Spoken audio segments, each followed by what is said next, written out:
And we're back. Howdy, carnivores. Hello. Good evening. Three of us Look, today. the three amigos. Look who's back. Hey. So, Michael, what have you been up to? Well, you finally let me out of the basement. You had me locked in the dungeon for so long. I was gonna make a Joe Biden reference, but I won't go there. Oh.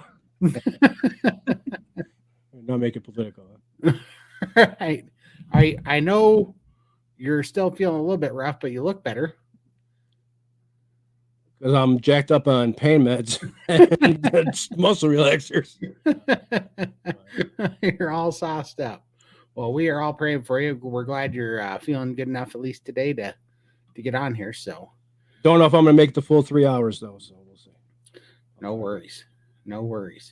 How was your guys? How was your week, Lindy? I won't ask about Michael's. I know how his was. I won't make him cuss out Mine's loud. not good. Yeah. Yeah, no, week was good. Just another week here, still freezing. We had one cool day, like an awesome day, sunshine. And that day I was busy and stuck in the house doing work. And then I thought, tomorrow I'm going to go out and enjoy this weather. And then it was raining, hail, you name it, back to winter again. So I didn't get to enjoy the beautiful sunshine for that one day. So that was disappointing. Other than that, not really much more to report. Still doing my fitness challenge. I finally bought myself a handlebar for my rebounder, and that's going really well. So I can do a lot more moves on the rebounder now. So I'm going to experiment a little bit more, watch a few more videos, and ramp that up a little bit more. Nice. Getting my steps in. I'm up to 5,000 steps a day. I haven't passed that, but I think I mentioned last week the very first day, Michael, I only got 200 steps in the house, which is pretty sad, but that's the reality of it. So I've now worked my way up to 5,000. I don't know how I'm going to get to 10,000, but I'm going to keep going. Just think how many you used to get when you were at your highest weight. Yeah. 200 would have been a lot for you. Yeah. But my fluid has sort of, it's developing a lot more with the extra exercise that I'm doing. I find I seem to be filling up a lot more. I don't know why. I don't know how that works. It'd be cool to talk to someone about that, I think. But yeah, it's funny how exercise actually stimulates more fluid. Is that? It does. Yeah. For Vibration plate's great. That gets rid of it. But while I'm walking or even rebounding, usually that helps. But because I'm doing a few extra moves now, it does hurt. Yeah. So. Yeah, the movement helps me get the fluid off for sure. I'm definitely looking forward to it this week. But if you overdo it, though, then you swell up. You get sore. And I think that's what's happening. And I think I mentioned to you before, I was lying on the couch yesterday. I actually can put my legs up on the couch. And I had my bird sitting on the front of my shin. And he moved and left little paw prints, like an indentation. And he's only tiny. Right. And that's how much, this little bird left his footprints in my leg. I do have a photo. I'm going to have to post it later. It's so cute. But, yeah. How was your week, Todd? It was good. I've been jacked up on meds for my spine for 32 years. Don't let them get there. Yeah, carpenter tools in you for sure. I only take them when I need them. Otherwise, I don't take them. I don't want to get hooked on them. And my insurance doesn't want to give them to me. So I've been struggling with my insurance for giving me the ones that actually do work. Norco that I was on. Now I'm on a new one. And wow. Yeah, my week was good. It was busy. A lot going on at work, which is good. And I just finished a month worth of repriming since I crashed my metabolism. Now I'm starting a new 7-day fast today. So that's good. Really need it because look at these pudgy cheeks from all the fluid. I'm looking like that damn picture again. So I gotta get the fluid off me, and which is just fine. So I'm looking forward to that. And yeah, it was kind of fun. A lot of live streams this week. Did a live stream with Rebecca, and we did a live stream on Friday with Bella, and Thursday live stream. This picture you're talking about? You son of a. That picture needs a cowboy hat, something fierce. I got to tell you. Oh, we'll work on it. Michael will work on it. But yeah, I recognize those cheeks. That stuff's got to go away. Yeah, and then a live stream on Thursday with Chad at Combat Carnivore. So kind of picking up the content. So that's been good. I love it. That's more like it. But yeah, so it's been a fun week, and then yeah, just kind of getting ready for the week. This coming week, I got a few things going on at work, but nothing super fun. But my elbow's finally healing up. That's good. So I'm finally able to lift again. That took a while. You hurt yourself lifting, huh? Yeah, and I still can't quite straighten it, but I can finally lift with it. But this thing, I don't know, whatever that was, because I went to the chiropractor, and he was like, "Oh yeah, you hyperextended your elbow, and this joint's swollen." And he said, "Give it a couple weeks, see if it heals up." And so it feels better, but I still can't straighten this arm. That's as straight as it'll get, where this one goes all the way straight out. This one's at like a 15-degree angle. But so it goes. At least I can lift with it now. That's all. That's all that I wanted, because that was kind of holding me back from lifting for a minute. But it's feeling better now. So yeah, kind of excited. Let's see. But yeah, so and then I was also going to say doing a call-in SBG on Saturdays now for Iron Sharpens Iron as well. So that's fun. If any of you guys are an SBG, come and see me on Saturday in there. And then we're going to be continuing to do the live stream with Bella and Lindy and whoever else shows up. It's not team. Yeah, and the SBG team on Friday. So that's been a lot of fun. Have you caught any of those, Michael? No, I haven't. I haven't really been on the computer much. Yeah, I know you're kind of in a pickle. But those have been fun. How are you liking those, Lindy? Yeah, no, it's pretty good. I'm a little bit quieter, which a few people have picked up because they're such big personalities. And I'm pretty quiet and a little bit shy. So it's going to be good for my confidence to help me grow a little bit more and be a little bit more comfortable to speak up. So, but I am enjoying it. I learned a lot from those meetings. Yeah. I'll teach you how to mute them, and then you just mute them when they talk, just like how I do to Todd, or you just remove them from the screen. You know? Just do that, and you don't got to listen to them. You know.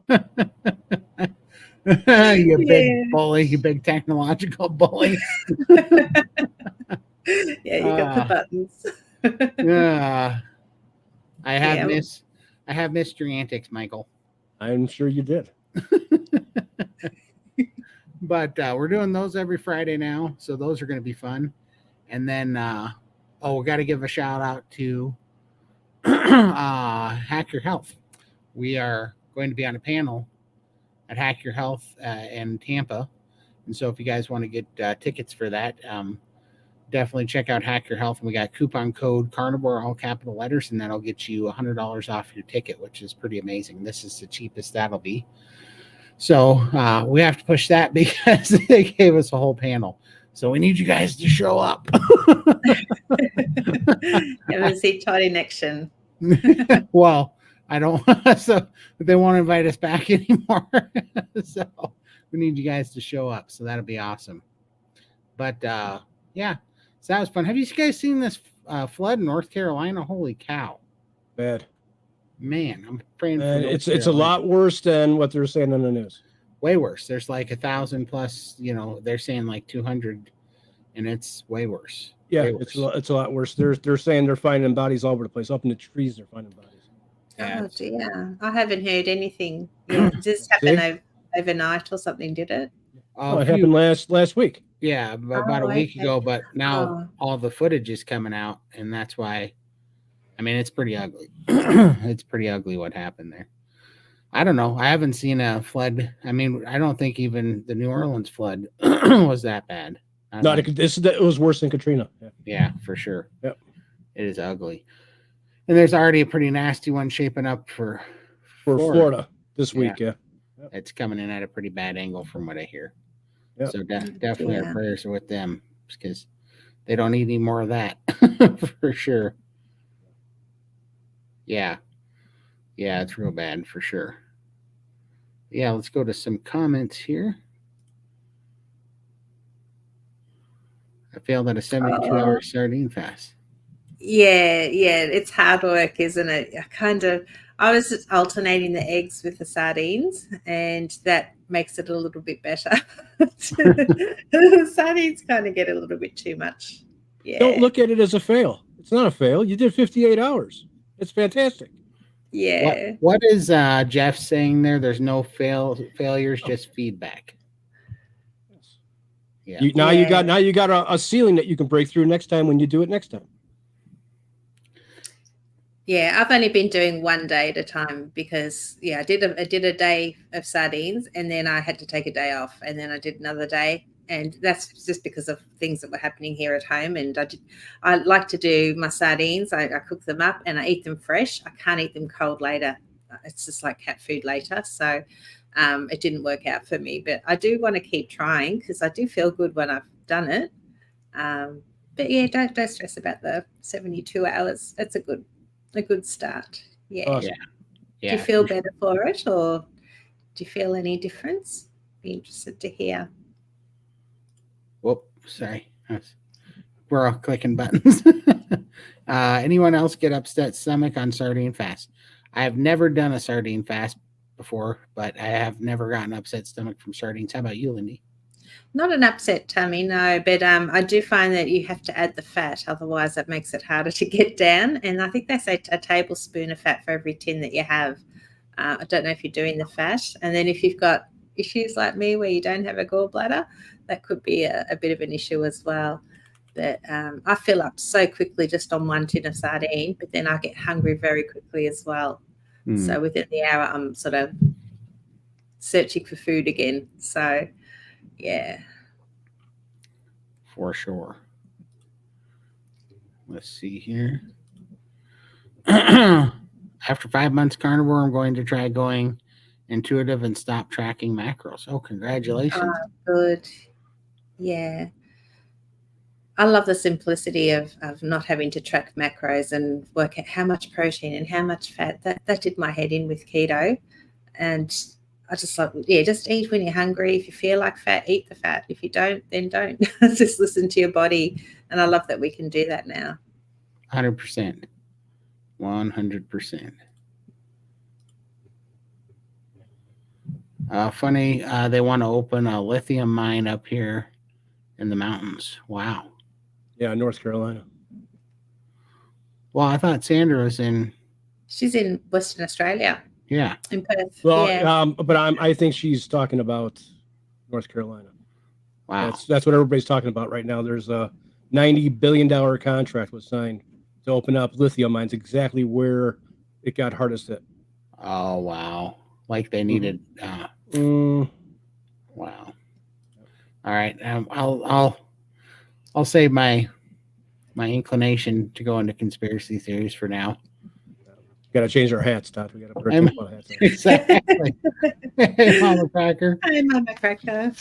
I will say the conspiracy theories are proving incredibly accurate. Right. Yeah. Yes, they are.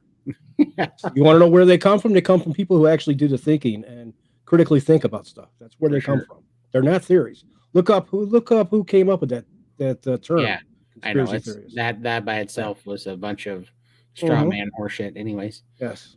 Even worse than government has been turning away, in some instances, confiscating supplies brought in to the flood areas. Yeah, I know. And we should just, screw FEMA, screw the government and all the bullshit that they're doing. I don't care what happens to this video. What FEMA's doing, they're turning away. They're closing down air traffic control for private enterprises that are going and saving people that are stranded. They're turning away people that are trying to haul the debris out of there so people can get in. They're turning those people away. They stopped Elon Musk and Trump from bringing in Starlinks. Yeah.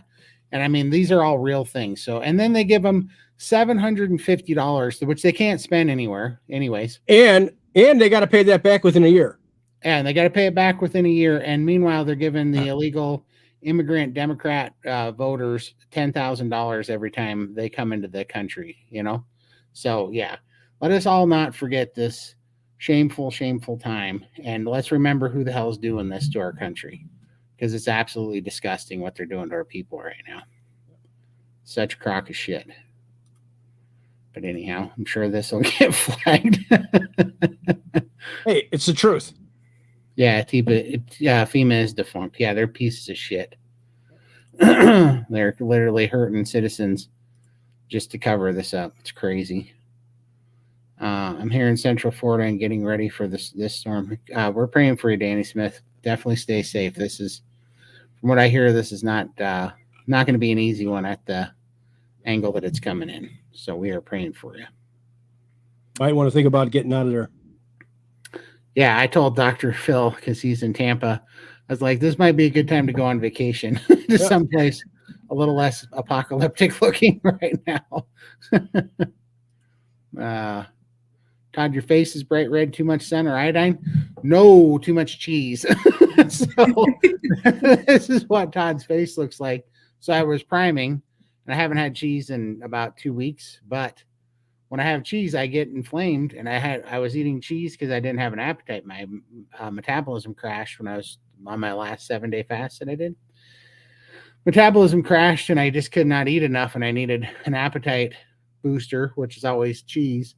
And so I had some cheese, and cheese, I just, man, it makes me hold fluid, turns my face red. So I'm ready to be drained and uninflamed here. So that's why I'm back on my fasting schedule. But it's good. It took about 4 weeks to get my metabolism out of the dirt, but now I'm feeling good. Now time to take care of all this mess. Yeah, and it'll drop quickly, won't it? And you'll clear up. So yeah, watch the next 7 days, and you'll see my face is gonna go deflate. For sure. It's pretty funny. Which is, it's nice to know that now too, just like Michael was saying, about your 58 hours on the sardine fast. That's fine, because it's just a muscle you're building, and you can go a little bit further next time. Plus you get all this information. Like, I'm gained almost 40 pounds now of fluid in the last 4 weeks, having some cheese, but I know it's all, maybe 5 or 10 pounds of it's fat, and the rest is all going to be fluid or muscle or whatever, but it's all going to be fluid, and I know what to expect now, so it doesn't even bother me. You just have to go through kind of those feast and fasting timelines. Even if you ate eggs, it's not a fail at all, for sure.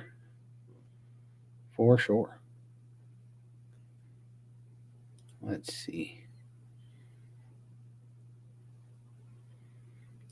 Hi from Austin. We were there not too long ago, huh, Lindy? Oh gosh, I know, I miss it. They were good days. We love your city. However, your people highways. Your people drive like jerks. Just so you know. And we didn't like the scorpions either. No, you can keep the scorpions. Also, they should put that as a warning on your Airbnbs that there are scorpions on the walls, because that wasn't. They can crawl. They can crawl. Geez. Yeah, I mean, that was like a new fear unlocked when I saw the scorpions on the ceilings.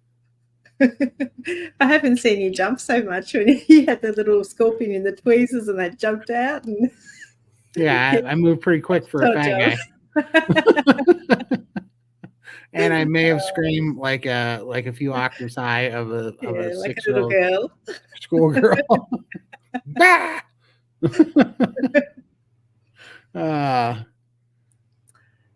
Butter with sardines. I actually put tallow in mine. I stay away from the butter where I can. I don't know why. I do like butter, but that's probably why, because I like it too much. That's awesome. Was this okay? Here we go. Sorry.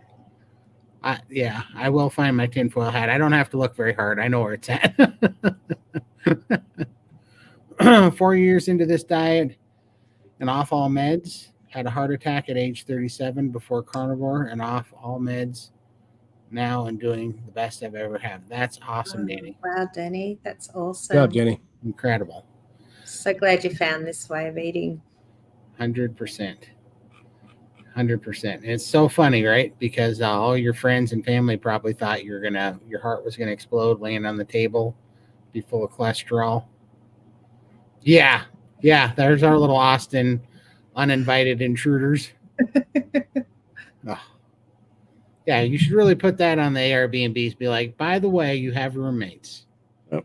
and they look like this, because that was a little unsettling for sure.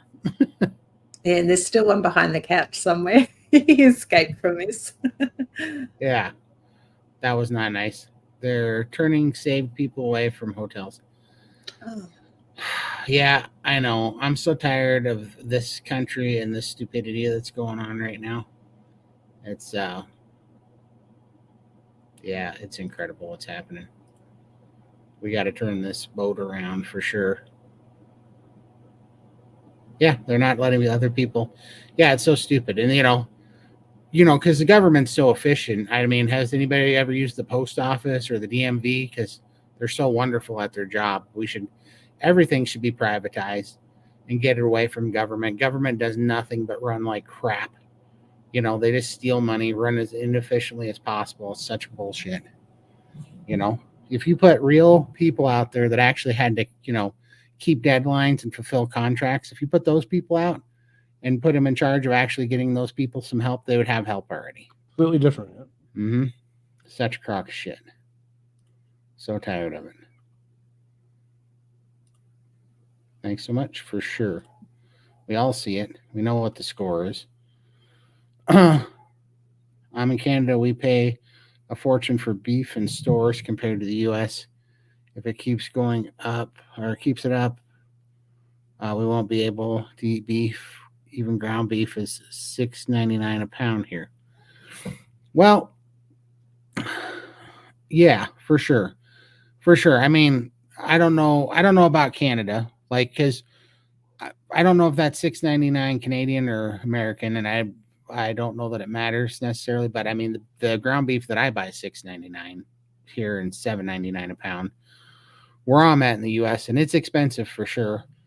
But even though it's expensive, it's a priority because it makes other things cheap. Like I don't have to pay. I don't have medications to buy anymore, and I don't have stuff. But I agree with you. They're trying to price this out.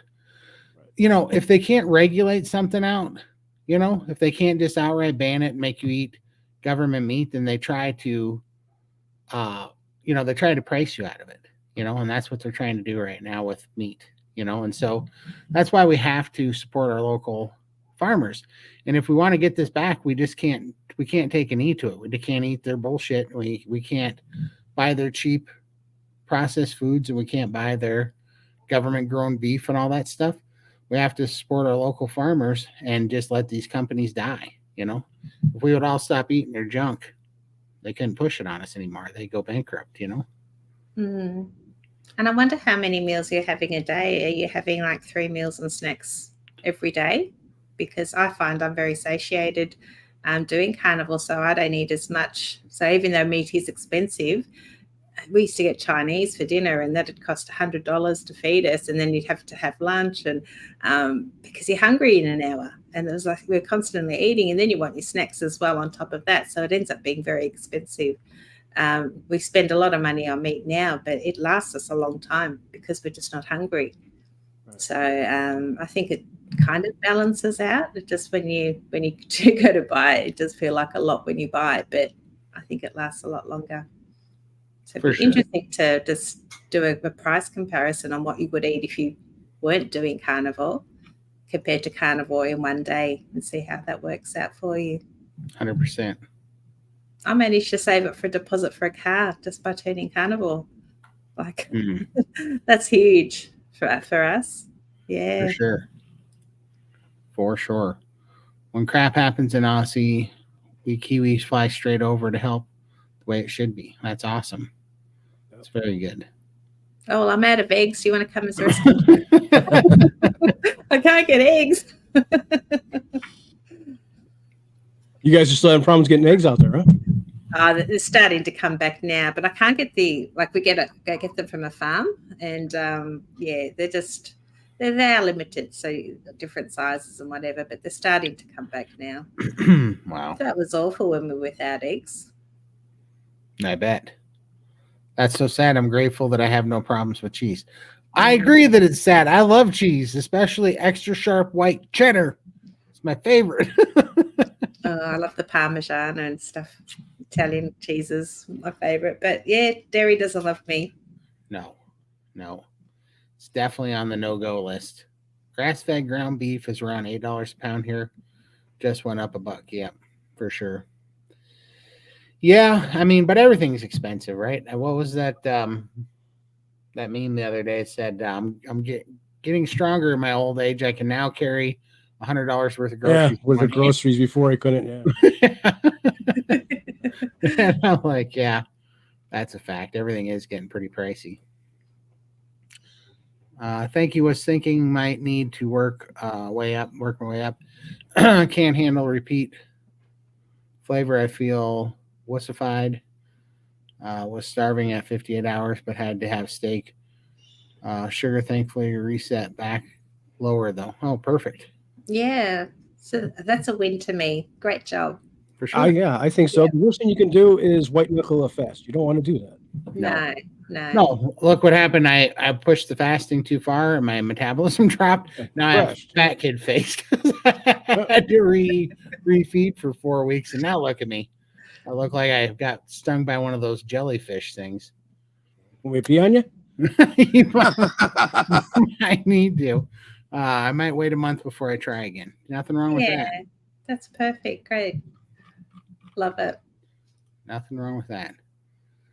Thank you. And who knew I might make it next time? Yeah, who knows? I might make it next time. Starting to think plastic on top could have caused problems. Was doing better with solid tins. Oh, yeah, for sure. You know, I don't know what it is, but that's why I drink all these waters in glass bottles, because I cannot do the plastics anymore. Like they all taste like chemicals to me, you know. What's this brand now you're drinking? This is a blue bottle now. Yeah, Saratoga is one of my new favorites. Oh, Saratoga? Okay. Yeah, they're a little bougie, but tasty little suckers for sure. I haven't seen those here, so they're good. They're called. I don't know if you can. I love the color blue. Like I just buy it for the bottle. It's vodka. It's vodka. Sky vodka. Question for Lindy. Ever try bile salt? I'm checking with my doctor about that next visit. Oh no, never heard of it. I never heard of it either. I have my mom doesn't have a gallbladder, and so you use ox bile and bile salts for if you're missing a gallbladder. My mom uses them.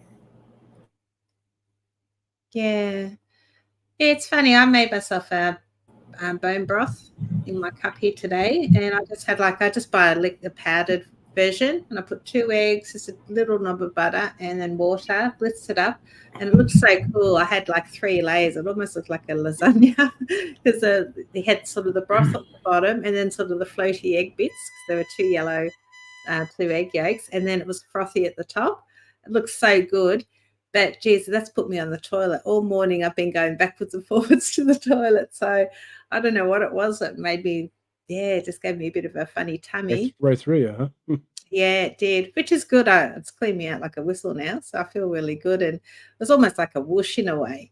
So, and I feel really good now that it's passed. But I think that might be a good, might do the same thing as bile salts, do you think? Definitely if you're constipated, this is a good drink to have, I think. Oh, is Todd on the phone? I don't know. Yep. Okay, He shall we? might be. Yeah. We'll just keep going through the questions. Okay. So next one, there we go. Sorry, my audio was cutting out and I had to reset it. Can you guys? Yeah. We're good now. Okay, thank you. Lindy, I ordered some Tassie tallow. Turns out I'm not a fan of the smell or the taste on its own, but I'm cooking my steaks in it. Oh, okay. That's all right. I love mine. But we're all different, so that's okay. And you're enjoying it with the steaks?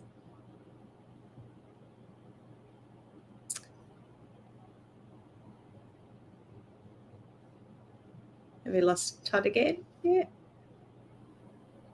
Sorry, my audio keeps cutting out. I don't know what's going on. Sorry, I missed that. What did we say? Oh, just talking about Tassie tallow. I buy Tassie tallow, and I've been using that in all my cooking and stuff, and I really enjoy it. But Anna's not a big fan of it, which is all right. No. So, yeah. Yeah, it's weird. Some other brands. Yeah, some tallows taste funny, and some are pretty good. I have the same problem. They either taste really good to me, or they taste a little bit almost bitter to me. And so I really like the South Chicago packing. That's all I use. Yeah. I don't know if we can get that here, though. Probably not, no. Yeah. I got you. Yeah, it's pretty good. But honestly, I haven't been using much tallow. I've just been getting fatty cuts of meat and smoking them lately. Yeah. So, but yeah, they're not bad. We'll have to try and look out for another one for you, Anna. It's kind of limited here in Australia. It's a real pain. I hate it. We need some providers, some suppliers of Aussie carnivore stuff. For sure. 750 is only for low-income non-homeowners from what I hear a rumor, but not surprised if it's true. Wow, that's even worse then. Yeah, I heard a lot of people got that denied. How a tragedy like that can happen and they're not getting assistance when we're sending money to Ukraine and paying immigrants $10,000 to come to the country right now for votes. They're buying votes. Huh? Yeah. We should go over the border, Todd, and come back. We should. We should come back as, I don't know, Jesus or whatever. Scorpion scream. That's a screaming moment for sure. No kidding. That's what I'm saying. It was like a new level of fear unlocked when I found out they can climb straight up walls and on ceilings, because now that means that your bed's not off limits, right? Like your shoes. Yeah. As soon as Ella saw that, she ran straight up to the bedrooms and checked under the covers. It was scary, but we didn't find any upstairs, which was good. Oh, not good. Not good. I had to look everywhere. Pulling bed sheets back, looking, shaking out my boots in the morning, shaking out my pants and clothes, going, And your hat. Yeah. And I kept telling them they'd like to hide in your luggage. Keep checking. I hated that. Oh, what a bunch of crap. Oh, question for Lindy. How did you do on your 3-day sardine fast? Yeah, no, I didn't do too well. Like Sandra, I had a bit of a struggle. I did 1 day on and then 1 day off, 1 day on, 1 day off. So that was my 3-day fast. It is a struggle. So I still count that as a win. I felt good doing it, but I just couldn't do 2 days in a row. But I will try again in a couple of weeks. So how did you do? Did you do it as well? Let us know. For sure. Some countries in Northern Europe are putting in soy protein filler 20% in their ground beef. Ooh, tasty. Nothing goes better with your ground beef than a little bit of high estrogen. Disgusting. Oh, yeah.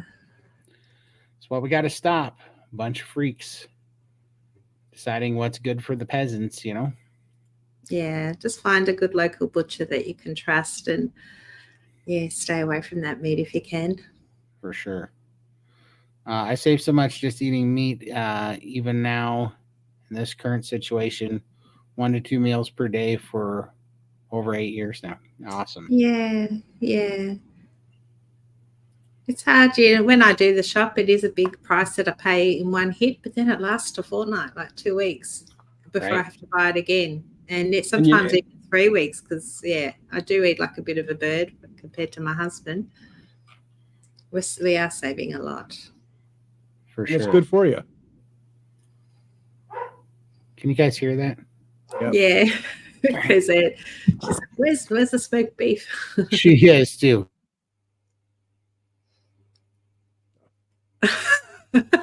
We can lip read, Poor dog. That dog. Well, she knows when I do this live stream, and she knows that I'll shut her up when she's doing this. So she's figured out that if she bugs me when I'm on a live stream, she'll get fed twice. I'm not even kidding you. So she knows when to bug me now. She's gonna come up and start talking in the chat and tell you to get out there and feed her. She is. She's gonna be like, somebody just send me a GoFundMe for some ribeyes. I need to send me 3 ribeyes, that little turd. I'm just God. wondering if we bark, do we get home delivery? No, you get muted. I just can't mute her. Heck yeah, Michael, glad to see you back. Keep those 2 in line. Yeah, he's got his hands full.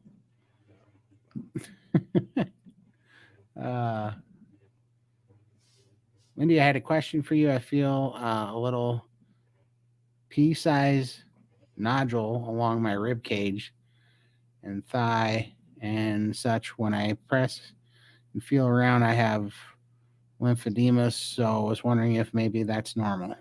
Yeah, that's what lipedema is the little pea-sized nodules, and it just feels like a bag of peas, and I've got them in my arms, in my belly, and definitely on my legs, hips, bottom, everywhere. They can get very painful at times, but I find with the carnivore way of eating, that pain goes. So I've just got the nodules, and I don't know if there's much we can do about that. I'm sort of looking into that now, and hoping that maybe surgery can fix that a bit later on down the track. But definitely carnivore I don't think it's growing anymore. I think things have sort of stopped and the pain is gone. So I find it's easier to manage being on this diet. So yeah, sorry about that. It's a curse for sure. Nice. Well, and I have no idea. I've never had that. I have the lipedema, so I just get big masses of tissue. Yeah, the lipedema is like little peas. You can sort of run your hand on it and just feel like little nodules. And yeah, if I could do Scott's arm, his is nice and smooth, and I've got like a bag of peas on my arm. Yeah, it's weird. Never knew that. I'm eating 4-ounce hamburger and 3 to 4 eggs each meal right now. I ate 2 meals a day. I was 299 pounds. Starting in July, and scale is finally moving. This morning, I was 272.4. Congratulations. Excellent. Good job. Awesome, Peachy. Let's see. I eat 2 meals a day. Congratulations. I think you're under eating though. The 4-ounce hamburger is too low. Yeah, you're under eating by a long shot. You'll actually, I don't know. Coach Amy would say you need 1 to 2 pounds of meat a day for you. And so I don't know. You might think about doing that. I would highly recommend getting some help with that. And I don't know if you're in the steak and butter gang or not, but I would consider joining them and kind of getting that under control, because you're talking about a half ounce or half pound of meat a day. That's not near enough. Yeah, I think if the scale's budging now and it's moving, everything's okay. But there will be a time where that's going to stop, and then you may need to ramp things up a little bit. Maybe do a little bit of a prime, bump up those, the meat, the consumption, and to get that metabolism going again. If you start struggling to eat the 3 to 4 eggs, and you notice that you can't even finish those anymore, then I would definitely do a priming. Yeah, because that's what happened to me. I would eat at least an 8 to a 10 ounce burger with 3 eggs for breakfast, and I was struggling to finish that. And that's when I did my priming. For sure. I have more fluid with exercise or just standing. That's interesting.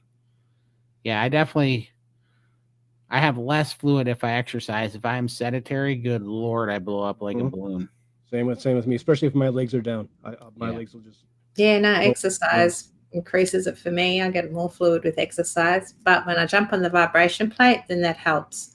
Nice. Yeah. Huh. That's very interesting. And that's why these conversations are so good, because there's so many nuances with everybody. I've recently started drinking a Waterloo once a day like a treat. Yeah. I don't think there's anything really wrong with it unless it causes you to have carb cravings, because I know they're not really sweet. I've had the Waterloos before too. Is that like a soda water? Or I have It is. It's a sparkling water, but it's got extracts in it, so it'll have like lime like a fruit extract. flavor or Yeah. okay. But they're not like they don't even have like stevia or anything in it, so they're not even particularly sweet. They're just kind of a little bit tart, kind of hint of flavor in it, and it's kind of like I think they're fairly harmless, you know. Yeah. Oh, well, if you can have one a day and that's fine. For me, I just want to continually drink it all day, so it wouldn't be good for me, and it's expensive too. Yeah, For have sure. to live off that. So. For sure. Yes, steaks cooked in tallow taste great. I agree, 100%. Excellent. Yeah. Hey, DC, how are you? Hi. Nice to see you. Hey, DC.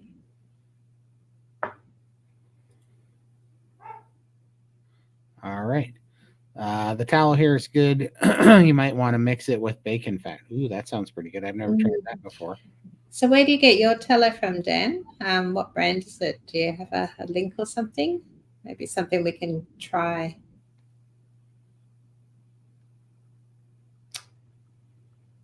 Well, this is pretty interesting. I was just going to back up here. Cranky says, I'm celebrating that my wife has been eating low carb and is recently starting a strict ketovore. She is not happy with the consequences of the microbiome changeover, but determined despite that. For sure. I don't think any of us were happy with the microbiome changeover for sure.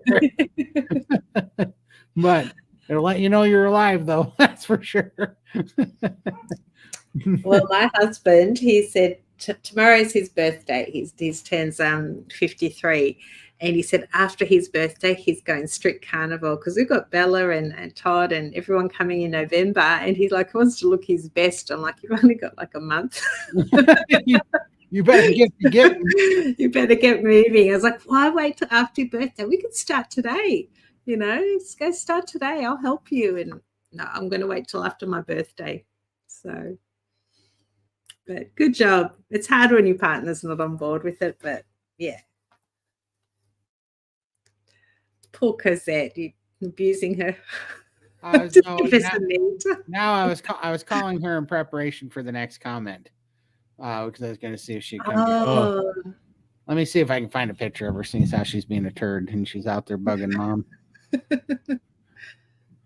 Here, I'll look up a picture while you answer the next question.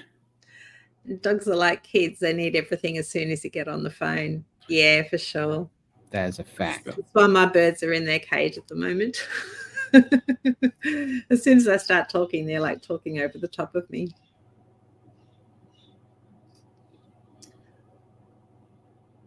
What else? My dogs had pork tenderloin with eggs today. Gosh. Lucky dogs. Yeah. They eat better than most kids. Oh. No pain since starting carnivore from lipedema, just feel the lumps. Yeah. I used to get really achy on like the tops of my thighs. I'd be lying in bed and the pain was so much that I couldn't sleep. I'd be restless rolling, I couldn't really roll back then, but just be in bed and just, it was awful. But now I have no pain at all. So, yeah. But hopefully. I'll give you some of mine, Lindy. I'll ship it to you. I'll be more than happy to take some pain off you. I'm the carnivore now. I can tolerate a bit of pain, not a problem. Just to give you some relief, I'd be happy to. But I definitely think this is the best way to manage that disease anyway. And I'm pretty confident it's not growing anymore. Like things seem to be looking a lot better now. And my shape's changing. So, look, I'm staying positive. Who knows? I've only been carnivore coming up to 3 years. What am I going to be like in 10 years? Maybe these nodules will reduce in size. Like, who knows? For sure. Yeah. We got to. Right. Here is Cosette. There she is. I love her little scarf. Yeah, that's her. She's even in her little facetious. She's about to bark at me right there and say, "Feed me more food." Yeah, but she is. Looks like she did lose some weight. She did. That's why she's always bugging for 2 meals. and she's bugging mom every time I'm on the live stream because mom will feed her to keep her shut up. And I have her on a bit of a diet right now because she was out of control eating. She's only 59 pounds and she's 18 years old, going on 19. And if I let her, she'll eat 3 pounds of beef a day. 3 pounds. So I'm like, all right, we got to put the brakes on. So I've been feeding her like 1.5 pounds to 2 pounds. And she feels like she's being tortured. So I don't know. She's so dang spoiled. It's ridiculous. Still survive. I know. She puts us to shame, Peachy. She eats more than us. Yes, yeah. I know. I cook. That dog eats more beef than I do. I'm not even kidding you. Because I at least fast usually 7 days out of, every other 7 days. And she does not. And she'll eat 3 pounds of beef a day until she gets bored with it. And then she wants pork. And then I make her pork. And then she wants turkey. So then I have to make her turkey. I just smoked her turkey. That dog. Dog's ridiculous. That's funny. Hashtag feed Todd's dog. She doesn't need to be fed. She is just a opportunist is what she is. Lindy, does it hurt to get your blood pressure checked too? I got told off it didn't hurt. With the lipedema, it used to hurt, but also my arms are so big that the cuff would always pop as well. So if I didn't have if you just go to a standard doctor, they don't have a cuff that would fit me, and so they couldn't take my blood pressure. But it did used to hurt all the time, for sure. And that's because they don't have lipedema. They don't know what the pain's like. They don't even believe it's a condition. So it's like, go and lose weight. It's like, even now I'm losing weight. I still got a big butt, big hips, big thighs. I'm losing the weight here, but my arms, you can still feel the lipedema there. So I'm losing the weight, but only in certain parts of my body. Yeah. But, they continue. Would you like Ozempic? You should have Ozempic. Try this. I'm like, I'm losing weight. That's not the problem. It's frustrating. So, but we'll get there. We'll get there. For sure. Yeah, they don't know what that feels like.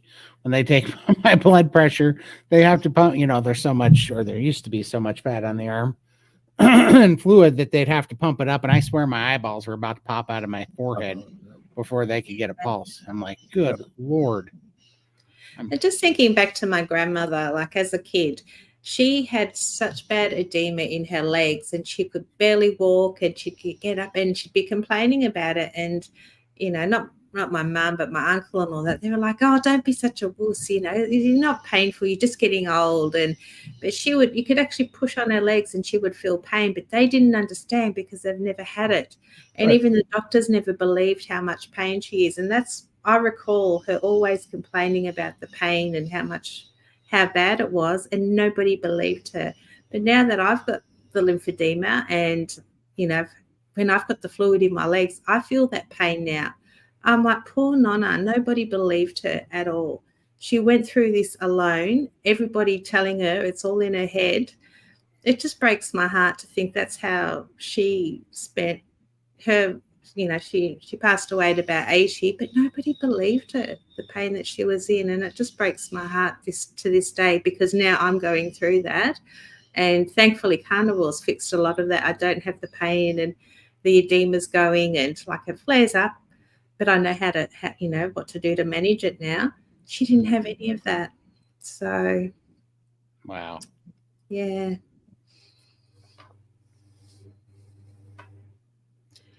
My Ridgeback Archer has loved me being on Carnivore, gets to share lots of my meat. He's 10 years old now, but has extra energy. Oh, I bet. That's awesome. Catherine keeps telling me to buy another dog. I'm like, right. I miss my little Bella so much. For sure. Yeah. I don't know. I've been thinking about that a lot too. Because it's like, oh, what am I going to do? Because, Cosette can't live forever. But I'm like, man, when I got Cosette, I had no idea I was going to have a dog for 20 years. You could always adopt that basset hound. There's 2 of them now. I tell you, He brought his friend. I'm not. He did. I think. I could not believe it. I drove in the yard day before yesterday, and there were 2 of those stubbly-legged little buggers running out of my garage. Oh, And they're I'm like gremlins, Todd. Yeah, They're going to keep multiplying. I could not believe it. I'm like, what? Where did that one come from?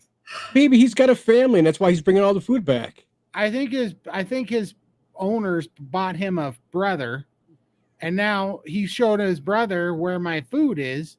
For all of you that don't know, I order meat on Instacart quite often, and there's a basset hound that stalks my house waiting for my Instacart groceries to be delivered. And if I don't get to the door fast enough and the Instacart driver drops the box, that little son of a gun will grab a ribeye and take off with it before I get to the door. And now he's got an accomplice to grab 2. So it's a real problem. That little son of a gun. Oh. Yeah, I couldn't believe it I should just adopt him. He's eating all my dang food anyways. Hey, you're feeding him, yeah. Oh, that guy. Can't believe him. Eat the nutrition so your body can get healthy and the weight will come off 100%. And you have to eat enough of it too. You have to get nourished for sure. Yeah. 100%.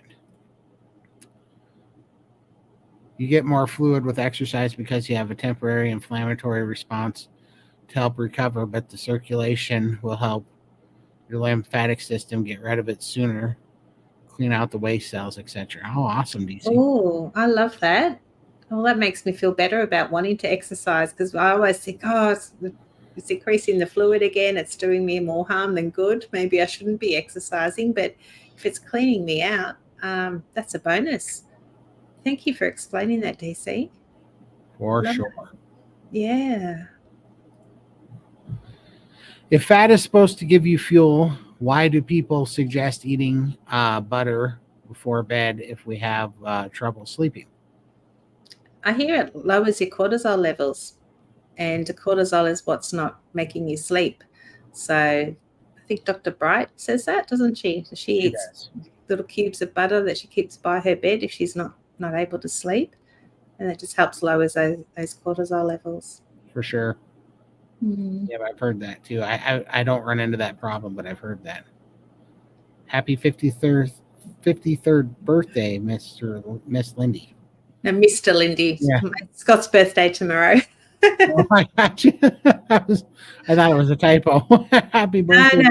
And my daughter, she's going to be 34 too. They're both on the same day, 8th of October. So, wow. Yeah, That's it's a awesome. double birthday. That's awesome. Thank you, Anna. My palm eats burgers and eggs. That's awesome. Spoiled puppies for sure.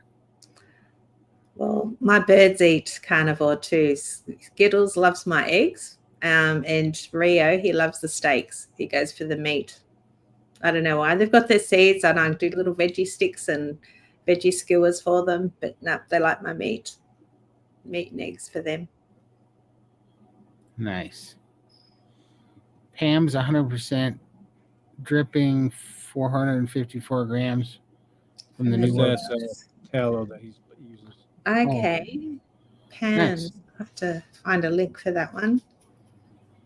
That's awesome. Pam's tallow. Yeah.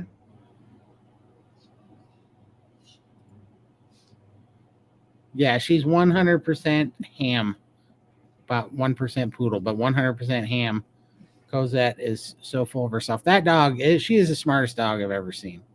She did grow on me when mom got her for a wedding present a long time ago, and I was mad because I was like, I'm a construction worker and a big guy and I'm a manly man, and I can't have a poodle for a dog. And then she's as smart as a whip. She is so smart. That dog, she'll go to the fridge and open the refrigerator door and get meat out.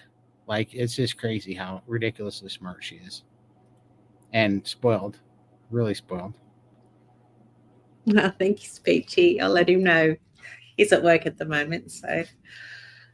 Yeah, for sure. No doubt he'll pop on later in the stream and say hi. She is aging in reverse. It's ridiculous. Her only problem, and I don't know that there's any fixing it at this point, is her hips.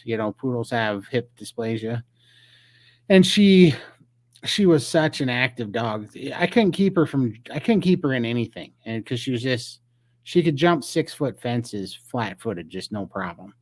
And you just couldn't keep her in anything. And she was always jumping off of everything and running 1,000 miles an hour when she's young.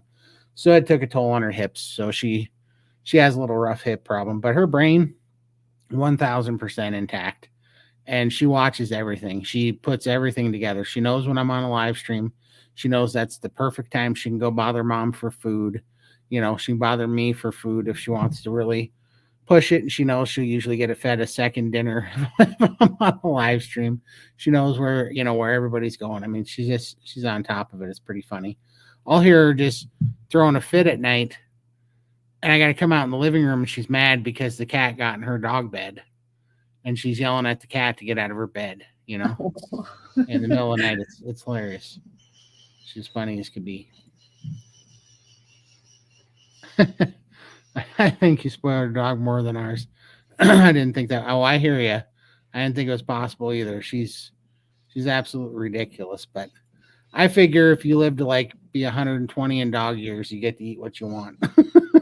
Yeah, This just came in for you, Todd. Yeah. That's actually very. So the new, no joke, the new one looks very, very much like this one on the right. The original one though is black. You don't see very many black. No, you don't. Yeah, no. We used to have a Basset that color as well, and she was beautiful. Yeah, I'll take pictures of them because I saw both of them. I was like, I cannot believe he's told a friend that this is where you get the ribeyes from. That's funny though. Let's see. I'm on day 6 of BBB&E Carnivore. Not feeling too badly so far, other than some occasional headaches. That'll happen. That's definitely, just the keto flu, probably it could be lack of caffeine, definitely lack of sugar, Yeah, sometimes you feel worse before you feel better, and that's just you're detoxing. So, yeah, hang in there. Keep strong if you can. For sure. Yep, it's just a game of consistency at this point. Yeah. Fastest way to lose weight, fat in certain areas is to build muscle. I've been finding that out firsthand myself lately, but you got to get there first. So definitely diet, in my opinion, for people like me, I couldn't have got to where I felt good enough to lift until I got the diet under control because I was in too bad a shape. But now that I'm there, absolutely, the lifting is fantastic. Yeah, you have to work at it, and I'm wanting to move more as well now. But prior to that, there was no way I could do anything. Up and down the hall was as much as I could manage, chair to chair, basically. For sure. The three of you are total role models for this community, and the reason I decided to finally do something about my weight and get started. I feel much better, even after 6 days. Oh, thank you. Thank you so much. Congratulations. You got this. We're here for you. For sure. 100%. No, if if we can do it, anybody can do it. I mean, we're as far gone as you can get. And we wouldn't be here today. I probably wouldn't have lasted another couple of months at the rate I was going. For sure. Completely changed our lives. 100%. That one's for you, Lindy. Oh, poor Nana. We're so lucky to have our carnivore community. I know, and I wish we had found this so much earlier. It would have made my whole family, their life so much better. And my grandfather had Alzheimer's disease, and they're saying that could probably been improved. Or, if you had more fat in his diet, good fats, Sure. They definitely did suffer, and I'm not going to suffer. I'm going to grow old, and I'm going to be lifting weights and doing all sorts in my 80s, and I'm just going to go to sleep one night and peacefully. I'm going to die. Everyone's going to die, but I'm going to be a healthy old person. That's my goal. I'm thinking parachute doesn't open. That's where I'm going. Parachute malfunction. Something fun. So something to tell a story about. Yeah, withdrawal symptoms for sure.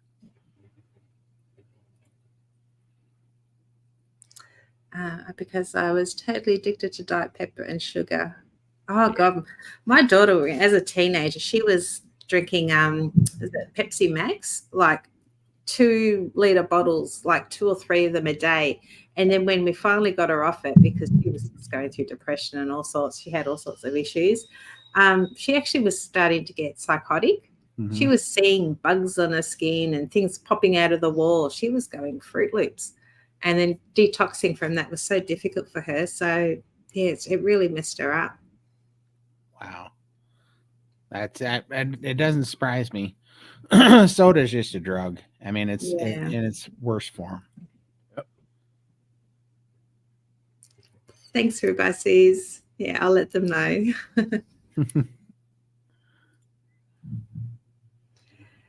My daughter is a zookeeper. Apparently, all animals will eat meat if they get a chance. Yeah. Wow, I didn't know that. That's interesting. I know Cosette will eat meat whether she gets a chance or not. She makes a chance. Yeah. Well, I think, if my birds were out in the wild, they'd probably eat bugs. So a little bit of meat. I mean, and honestly, he chews it. He rips it apart and he sucks the juice and then leaves all the bits of dried meat on the wherever he's eating. So I don't think he's actually ingesting it anyway. It's more the juice. So I don't think it's too bad for him. And the other one likes egg yolks. He just likes to pull apart my egg yolks. And well, I mean, that's how he's made. So I guess that's okay as well.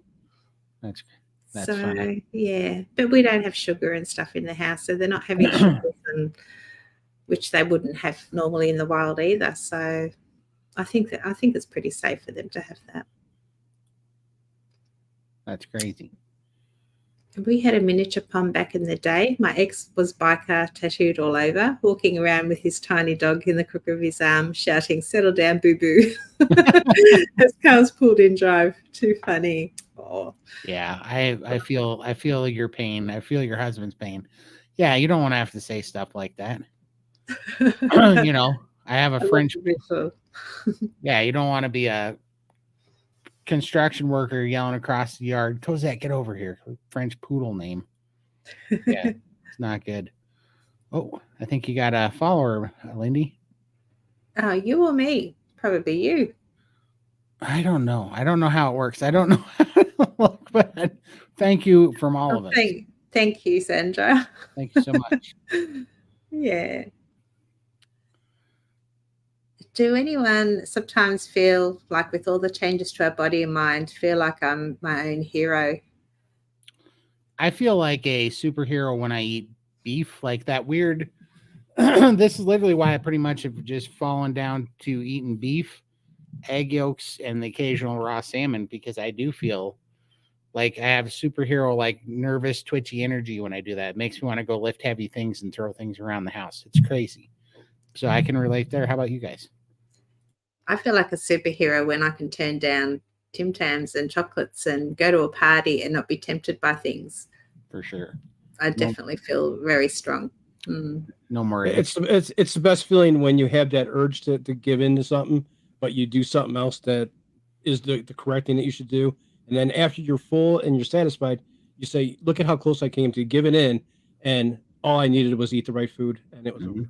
I'll be honest, with me going through this pain recently, I have been thinking about just ordering something just to get it so I don't have to worry about cooking. Because cooking when you're in pain sucks. And there's been a couple times I did open up the DoorDash app and try to find something that I thought was healthy. But after you add in all the fees and all the money, you know what stops me is I look at the bill on how much the bill is going to be, and then I think about how many pounds of meat I can buy and how many more meals I can actually get out of it, and that stops you. Stops you every time. That's awesome. So very true. Yeah, that's a huge victory in itself. Just don't go wearing your undies on the outside of your clothes, Todd. Definitely not. You probably blow yourself up with fireworks. I surely might, DC. That one is definitely probably got better. He almost did. He almost did a couple of years ago. Yeah, I think that's what he's talking about. Yeah, but I'm pretty resilient when it comes to explosives, so we'll have to see. That's a good point. All right, let's see. I'm going to do Tim's back-to-backs here. I have a couple of firsts. Today I was able to walk downstairs forward rather than backwards. That's awesome. Great job, Tim. That's awesome. That's awesome. I was able to do 10-minute sessions standing on the Life Pro without walking sticks or balancing for the first time. That is huge, Tim. In my opinion, that's really huge. It is. That full 10 minutes, yeah. Yeah, Awesome. I mean, Tim, it wasn't too long ago. I'm trying to think, but it wasn't too long ago, maybe 6 months ago, I was having a hard time making 10 minutes on the Life Pro. Like, my legs were cramping up. My knees were cramping up. Like, it was a real thing. 10 minutes on the Life Pro is not easy. You're up there and you're struggling, and you look it down and you see only 3 minutes in. Say, oh my God, how long is this going to take? 10 minutes? I'll never make it. Yeah, for sure. That's awesome, Tim. You're going to have to update your picture on your YouTube. For sure. Because I can guarantee you that shadow is going to be a lot smaller, bud. For sure. It is, yeah. Shadow of your former self. I saw an article where this 108-year-old lady had a heart attack and died during a parachute jump. I can see Todd doing that for sure. For sure. Man, and this makes me want to tell a story. So I love stories. This one just made me laugh. It was so bad, but Bill Burr tells this story, and I was laughing so hard. It's one of the funnier tragic things that you saw. And I don't know, this is a little bit dark humor. Gosh, it was funny. So it was like in Vegas where they do the helicopter tours. And this kid, his dad owned a helicopter tour company, and it was a small family outfit. And his son is like 19 or 20, just got his helicopter license, and it was his first day out on his own giving helicopter tours. And he gave a helicopter ride to this old man. And in the middle of the ride, he's, doing his thing, saying, "Oh, this is, the Hoover Dam, and this is whatever." And he's pointing this stuff out. And this old guy just opens up the door and jumps out of the helicopter.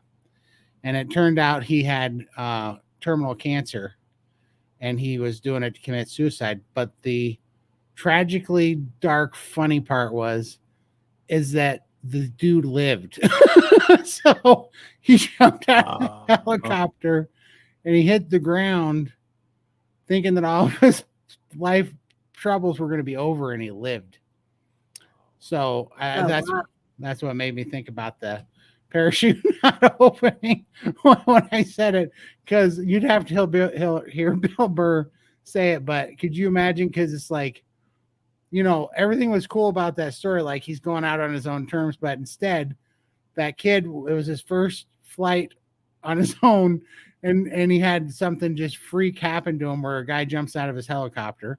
So it messed up that kid. And then the guy didn't even escape his pain. No, that sucks. And he ended up waking up from it. It was like, oh my gosh, what a bad day for him. He woke up thinking he's in hell. Yeah. Oh man. Wow. It was crazy. So I don't know. You'd have to hear the Bill Burr tell it, but it was crazy. After starting Carnivore, I soon learned everything starts with nutrition, both physically and mentally. 100%. 100%.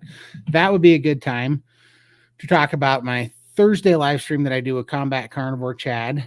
And the purpose of that is because we are trying to get people to join, men particularly, but women are absolutely welcome. But I'm not a woman, and neither is Chad, so we don't speak to women's mental health near as well.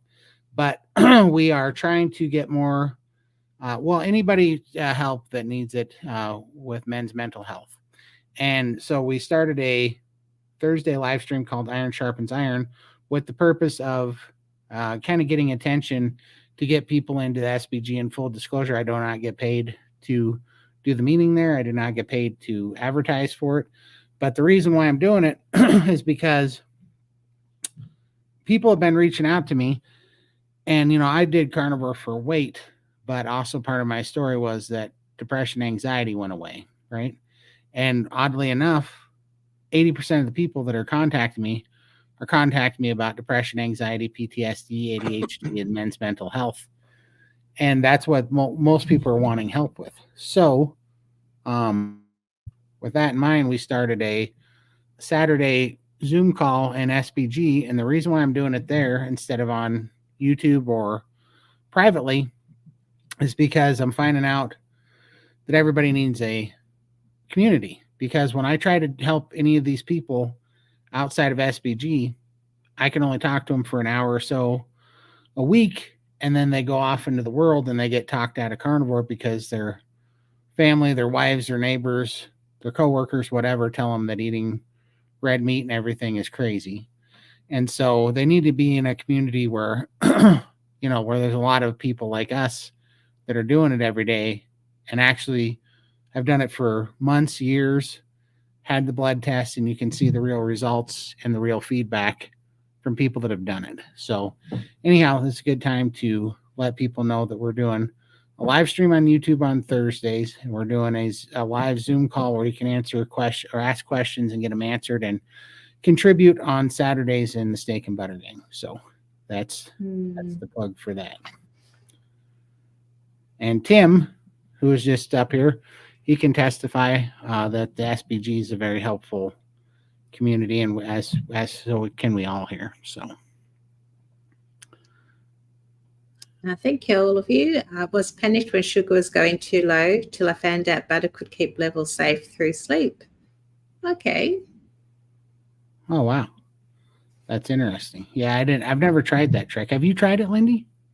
No, when I wore the CGM, I had one for 2 weeks just to give it a trial. It kept going below the low levels, if you like, and it was alarming on me all the time. But I didn't feel like my sugars were low. And I did mention it to, I think it was Dr. Hampton. He said, that's fine. If you're not symptomatic at all, I wouldn't worry about it. And I'm not worried about it.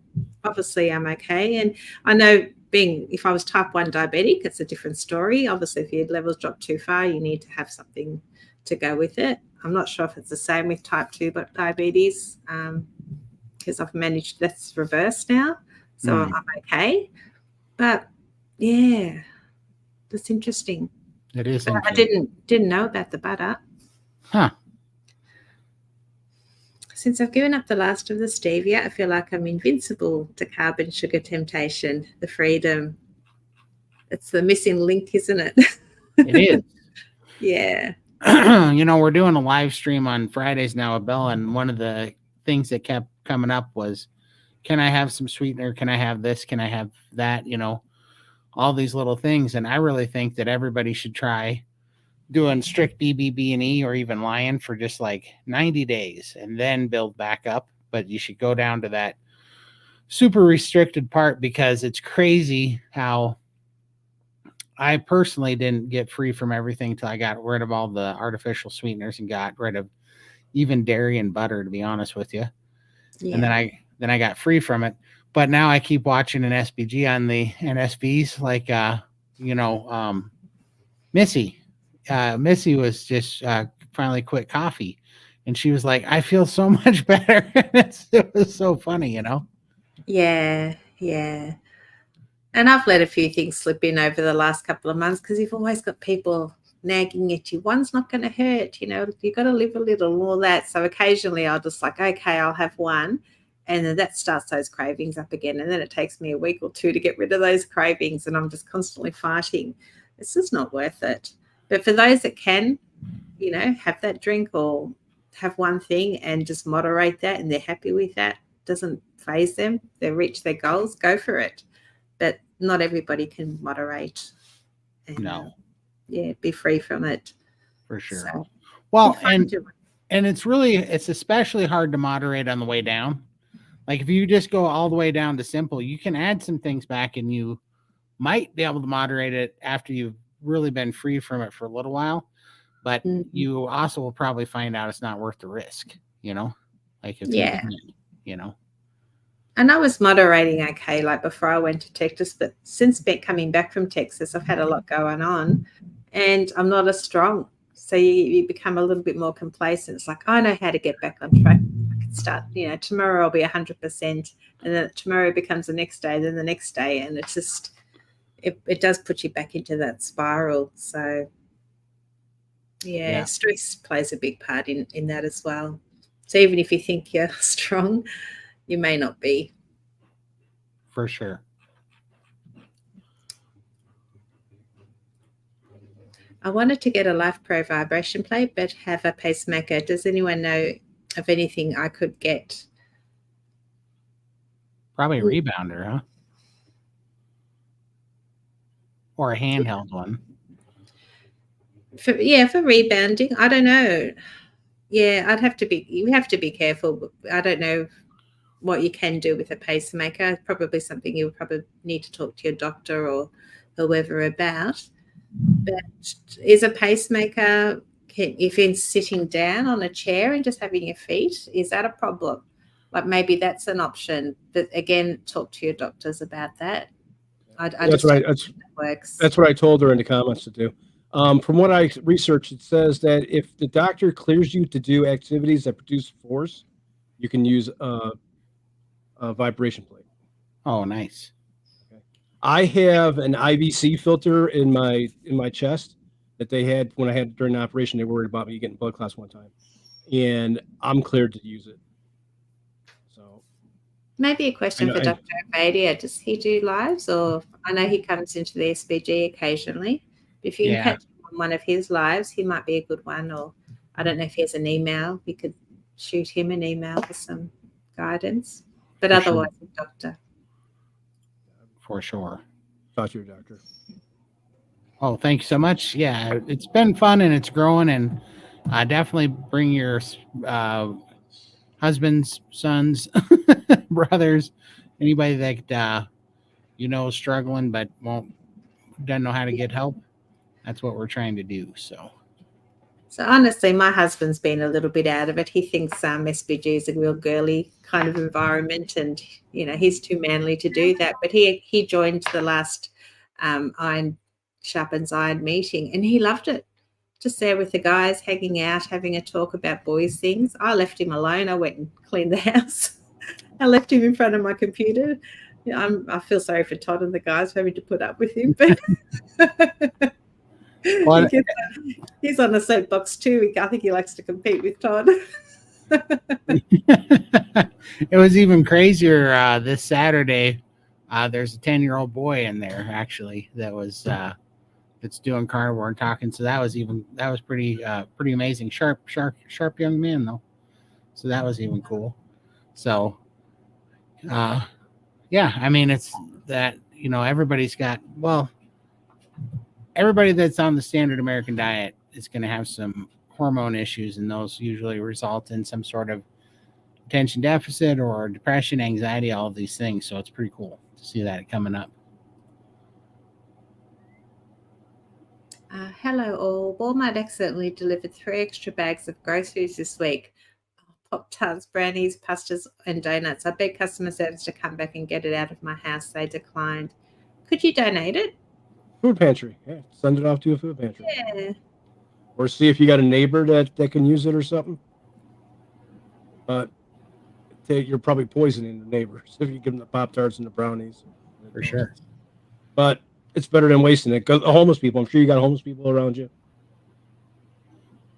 Yeah, absolutely. Yeah, Tim's talking about that 10-year-old that was in the meeting. Absolutely. That was crazy to see JJ, and that was awesome. Very good to talk to him. I joined SVG after your stream last week. Priming is kicking my butt. I never eat this much. Yeah, well, when you're ready to punch Raymond in the face, you'll know you're ready to move on to the next stage. Yeah, it's like that first notch on your white belt for sure. Yeah, you gotta hate Raymond. It's hard work. It is, but you'll feel so much better for it if you can just get past that hump. 100%. I recommend steak and butter gang. The priming protocol gave me much needed healing. Yeah. For healing, it is the way to go. You need to nourish your body, get everything working, your hormones leveled out, get rid of those cravings, and then you can start the protocol. If you go that way, I didn't do the fasting. I struggle to do that because I can't prime enough with my lap band, but it's still a great program. And I've learned a lot from just being in the gang. Well, it's given me tons of tools because I've crashed my metabolism 3 times now since Carnivore. And now that I know what that feels like, and I know what a healthy metabolism feels like after priming, I know how to get back there. I'm currently doing it right now, in fact. So it's a really good tool to have for sure. No, I highly recommend it to anybody. Lion way of eating is healing my skin issues. That's awesome, Tim. I thought you were looking supple. That's awesome. It's looking good, Tim.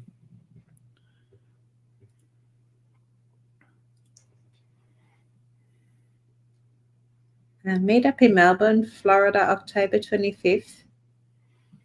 Melbourne, Florida, not Melbourne, Australia. Is there a Melbourne in Florida, is there? I don't know. That's what I'm trying to figure out right now. Not that I knew of, but I guess so. October. Okay. 25th. Awesome. That's awesome. I would, if I was way closer, I would definitely show up. But I'm definitely far away from Melbourne. But I will see you in Tampa in November of 2025 for Hack Your Health. I would definitely be in that one. Nice. Well, I hope you get a big turnout. Oh, there we go. Old guy, Carnivore, Dr. Nelson Vasquez, Dr. Kiltz, Carnivore teacher attending so far. That's awesome. Oh, cool. We've met Dr. Nelson and Dr. Kiltz. For sure. Yeah, lovely guys. That's awesome.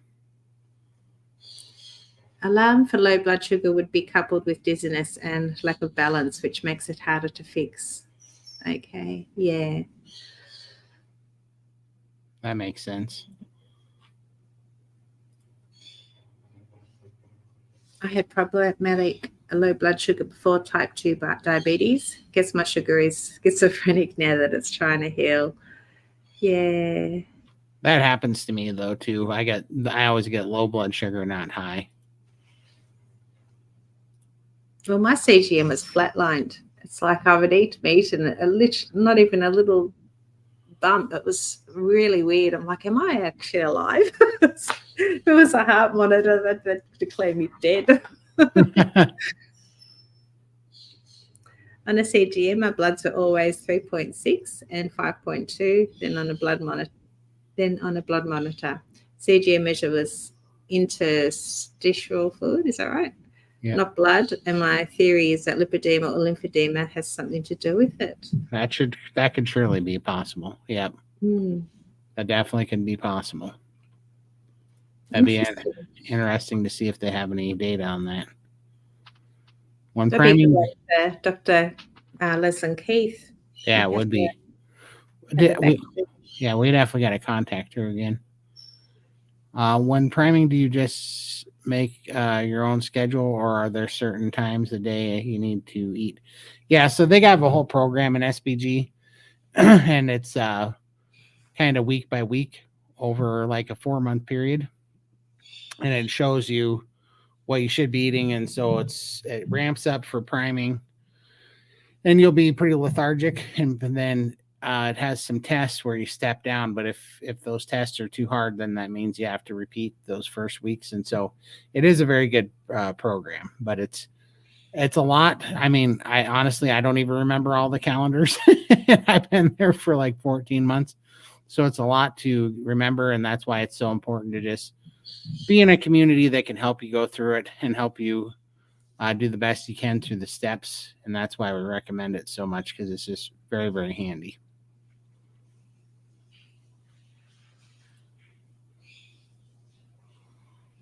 Okay, Melbourne, Florida.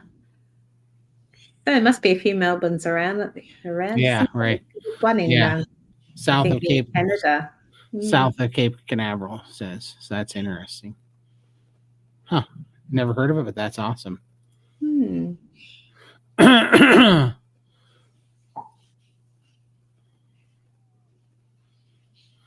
How far am I away from Florida? Well, let me find out. Hold on. 2,467 miles, Todd. Thank you. Ah, Is that what it is? Yeah. Yeah, 2,467 miles. I figured it was somewhere around there. I knew it would be somewhere around 22 to 2,500 miles, I figured. And what does it say that would take me to drive that? Well, the way you drive won't take you that long. Lindy's only 9,700 miles. All right. yeah. Maybe I'll be there. You Put get the a head. kettle on. You get a head start, and I'll meet you there. I'm 1,200.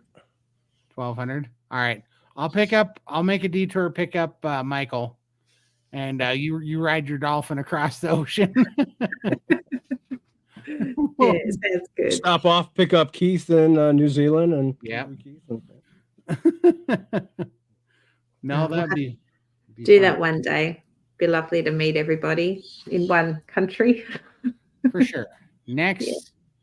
well, I mean, Hack Your Health Summit's going to be fun. So we'd love to meet all you guys there. And we're definitely going to be doing an SBG meetup over there, and probably, I would imagine, a Healing Humanity meetup too. Oh, Lindy- that'll work on my arms. Although I prefer backstroke. Yeah, I wouldn't hop in the water though. Those sharks frighten me. Bit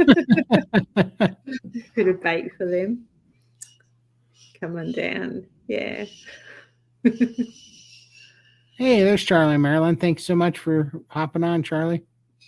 Hi, Marilyn. Awesome. He's getting people rallied in the channels. Appreciate it so much. thanks, Charlie. Yeah. And let's see, we should shout out Healing Humanity again there. If you're one or a Hack Your Health, sorry. If there's too many HHs. But Hack Your Health in Florida, November 2025. If you are going, use coupon code Carnivore, all uppercase letters. I got to start putting that in the video description. I keep forgetting. But Carnivore uppercase letters is our coupon code, and that gets you $100 off the tickets. And then it lets them know that we sent you, so they'll invite us back. So, yeah, if you're planning on going, definitely take advantage of that. I think it's going on to the end of this month, so definitely take advantage of that little trick. Yeah, not sure if I'll make it this year, but we'll give it a go. Or next year. Yeah. For sure. See how we go. We got a lot of time. So that's awesome. Let's see. Okay, Charlie, if we have to just kidding. Thanks for the reminder. Oh, if we have to, click the thumbs up. Yeah. It's awesome. Thank you so much. It all helps, doesn't it? Tampa's in my backyard. Definitely see you there. See you there. United Awesome. Carnivore. That'd be fun. Well, we'll definitely do a meetup too. So we're gonna pick one of those Brazilian meat joints to have a dinner with everybody. So that'll be fun. So another one you can get kicked out of? Exactly. They're gonna see what's coming. Hi, Joy. I am fighting several serious health issues and trying to make the transition from a keto to carnivore. Did you start by tracking macros and calories? Do you want to go first? Several serious health issues trying to make. I did not. So at first the question is what? Well, I mean, do you have some eating disorders? Like, do you have sugar addictions or caffeine addictions or carb addictions, or probably all of the above? If you're like most all of us, if that's the case, you shouldn't track anything. You should just be eating carnivore foods, like just be going after fatty meats. And at first, if you need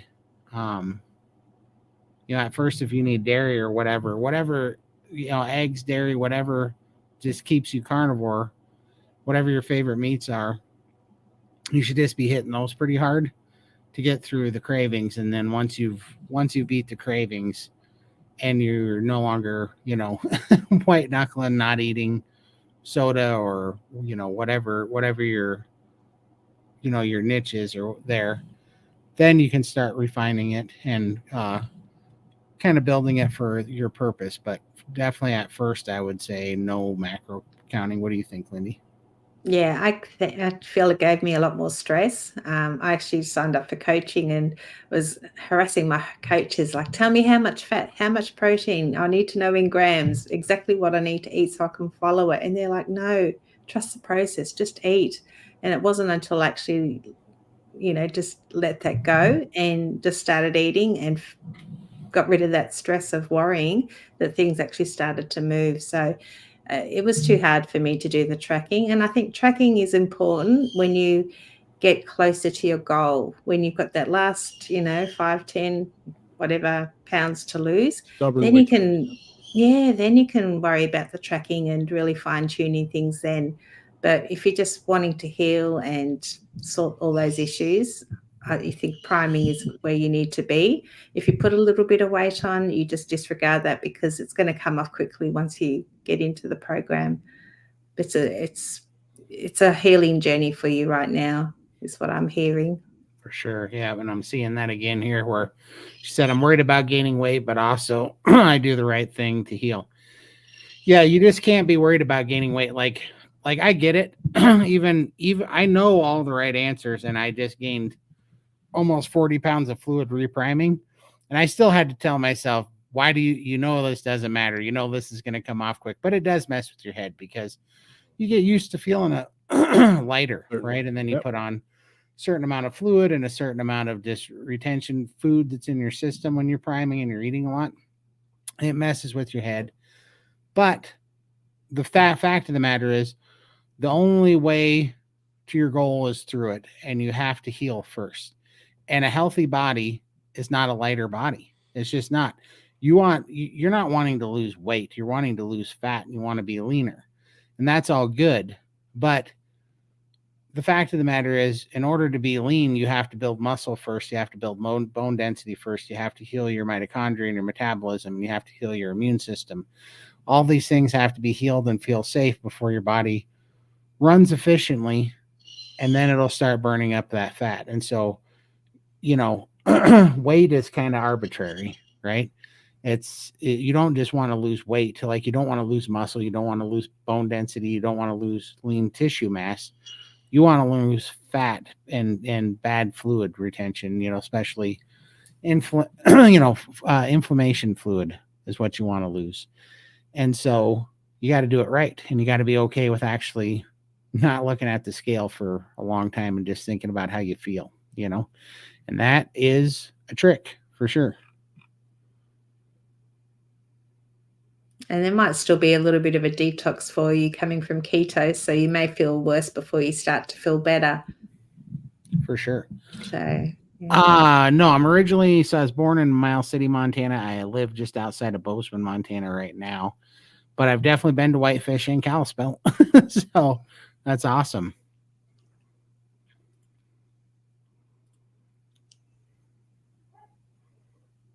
Tara, absolutely recommend. Well, I don't know what Terragacha is.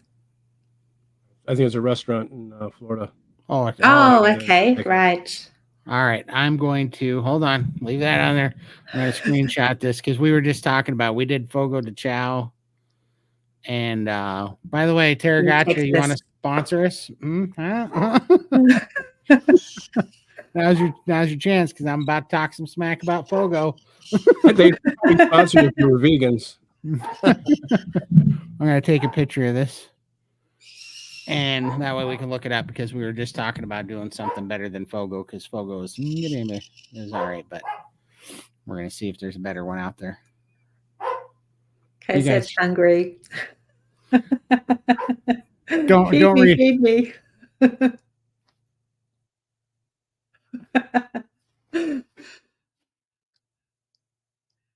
We could do a lot with this. Can you screen capture this and we can put some words over this and do a little meme? Give me ideas, Lindy.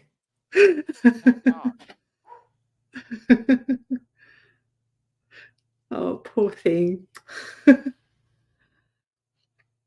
let's move on to the next one. Oh, actually, has he screen printed this? I better wait. Yeah, we're good. He did. He did. Sorry, Koza. She does this to me because she knows she'll get more food out of me. You normally have a plate of something on your desk. You don't have anything today. I already fed her twice. I didn't think that she would have a problem, and I'm fasting today, so. Oh, yeah, fair enough. I already fed her twice, and she's just she's a hobbit. Just pull up one of the pictures that you have on your phone of a steak or something like that, and show it to her. You throw it. What I need to show her is a picture of a smoked poodle in a smoker, and tell her this is what you got coming if you keep barking at during my live streams. Just threaten to adopt 2 basset hounds. I should. Trade her in on 2 short-legged bassets. That dog, she just does it. She's like, and remember in Lord of the Rings when they're like, yeah, but what about second breakfast? That's what she's like. She wants a third. Yeah. Yep. She is. She's ridiculous. All right. Our last meetup is there. Okay. Nice. I will definitely look into it. I need to find some restaurants here in Melbourne. I have no idea where to go here. We don't have Brazilian barbecues. And I agree with Cranky here. Throw away the scale, put her to the side, and tape measure. Yeah, tailor measure. I have a couple of those somewhere.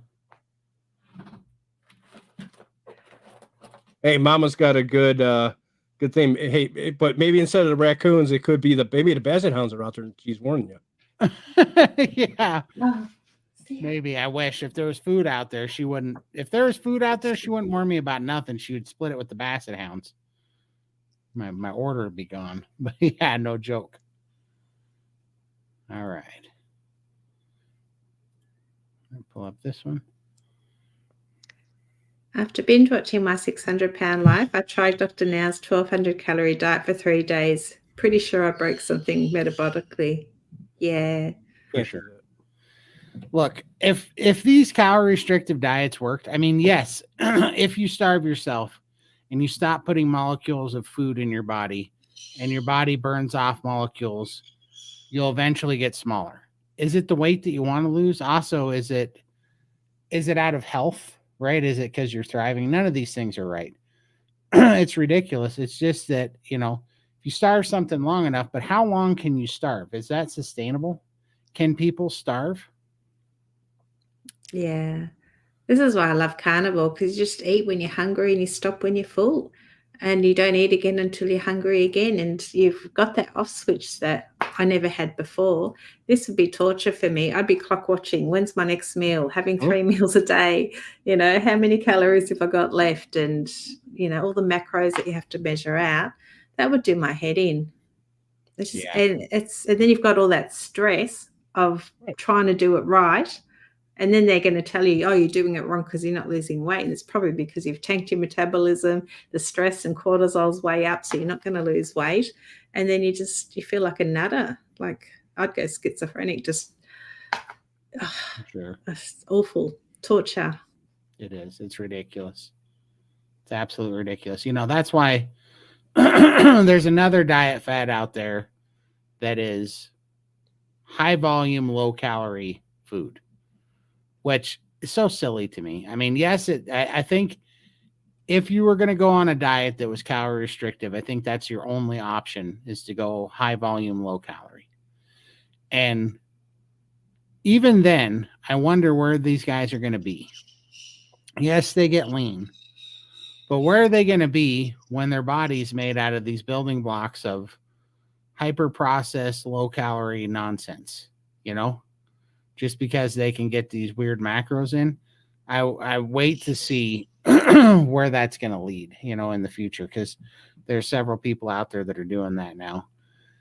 And, I get it. If they can do it, more power to them. But all that they're doing is they still have their problems, their insulin resistance and stuff, but they're using their stretch markers on their stomach to shut their hunger signals off. And that's why they're using high volume food, because they all have to get really stuffed. So they just make funny stuff, protein ice creams out of a bunch of ice, and they'll eat like literally 60 ounces of it to get that full filling, but it's just kind of empty and it's full of artificial sweeteners and stuff. So it's just like a chemical concoction of hyper processed protein powders and stevias and cacao with a bunch of ice that's blended up and all. They do all these things, and they do like egg whites as fillers, and they flavor them with like fake cheeses and salts and seed oils and stuff. And it's just like, okay, you're tricking your body into feeling like it's getting a bunch of food because you're hitting your stretch markers on your stomach, which is shutting off your hunger signals, and you're keeping in a deficit of calories. But what's going to happen when this is what your body's fully made out of in the next 15 years? I mean, I think you're going to get metabolic diseases. You're going to get, you're going to get all sorts of problems, I would imagine, because your building blocks are trash, And I don't know. It'll be interesting to see what happens. Yeah, exactly. Being strong, this is what I don't get. And I mean, Tim hit on it earlier, and I've used this analogy quite a bit, and Chad used it the other week, but I come from a construction background, and I never see anybody, only in the human body do people advocate for having poor building blocks, like putting poor nutrition in your body. They go, less is more, and let's have rice, these flimsy rice cakes and lettuce and all this stuff, and it's supposed to build this great body. Meanwhile, you can hold the steak and the density and the protein and the collagen and the fat and the real heavy, dense nutrition that's in those, and it goes to your muscles. It's everything that we're already built out of. And it's all in the pursuit of being lighter. And it's like, since when is being lighter necessarily healthy? We want to be lean. We want good, lean, healthy weight. We want to be strong. We want to have strong bones and strong ligaments. That doesn't equate to just being light, It's kind of crazy. And I think we do need to think this is more of a lifestyle. This is not a diet. We don't reach our goal and then go back to how we were eating before, because we're just going to experience the same issues, get sick again and fat. So, yeah, definitely think lifestyle. This is what I need to do. And if you have that little treat or whatever, get back straight on the wagon. Like, just keep it strict for life. For sure. Does Todd look even redder? Probably. I was yelling at the top of my lung. It goes that. Probably a little flushed right now. And it's warm in here. I had everything. I turned down all the ACs, and I was even wearing a coat for a few days. It got down to like 31 degrees the other night, There was ice on the lawn, And now it's warm. So I'm probably redder for sure.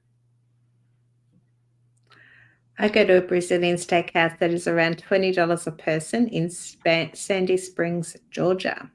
That sounds good. That sounds really good. Yeah, I wish we had them here in Melbourne. Hint, hint. Anybody? Open one up. That would go pretty good. Yeah, I heard you. You want to be on camera? Come here. Yay. Come here. Can you get up? All right. Oh, there she is. Come here. Hey, cousin. I have you. It's okay. Come here. Oh, yeah. There. Over there. Why are you barking so much? Old girl? Where's your nummies? You want second breakfast? Huh? What are you doing? Yeah. Did Grandma get you food? Where's the nummies? Yeah. No more barking. Yeah, are you barking? Michael, we need to buy dogs. We need to get a dog each. I miss my girls. Yeah. No more barking. Dogs are the best. Good girl. Go lay down. Yeah, go lay down. She didn't get her nummies, though. Where's her nummies? I know. It's like, this is bullshit. Go. She's looking around. She's like, are you sure you don't have anything in here? There's nothing in here. Go on. Yeah, she's being a turd. $20. I mean, man, if they had our group on a $20, put them out of business. Yeah, they would be hurting. They would be hurting. That's cheap for a Brazilian steakhouse, no? That's real cheap. Yeah. I think Fogo's like $60.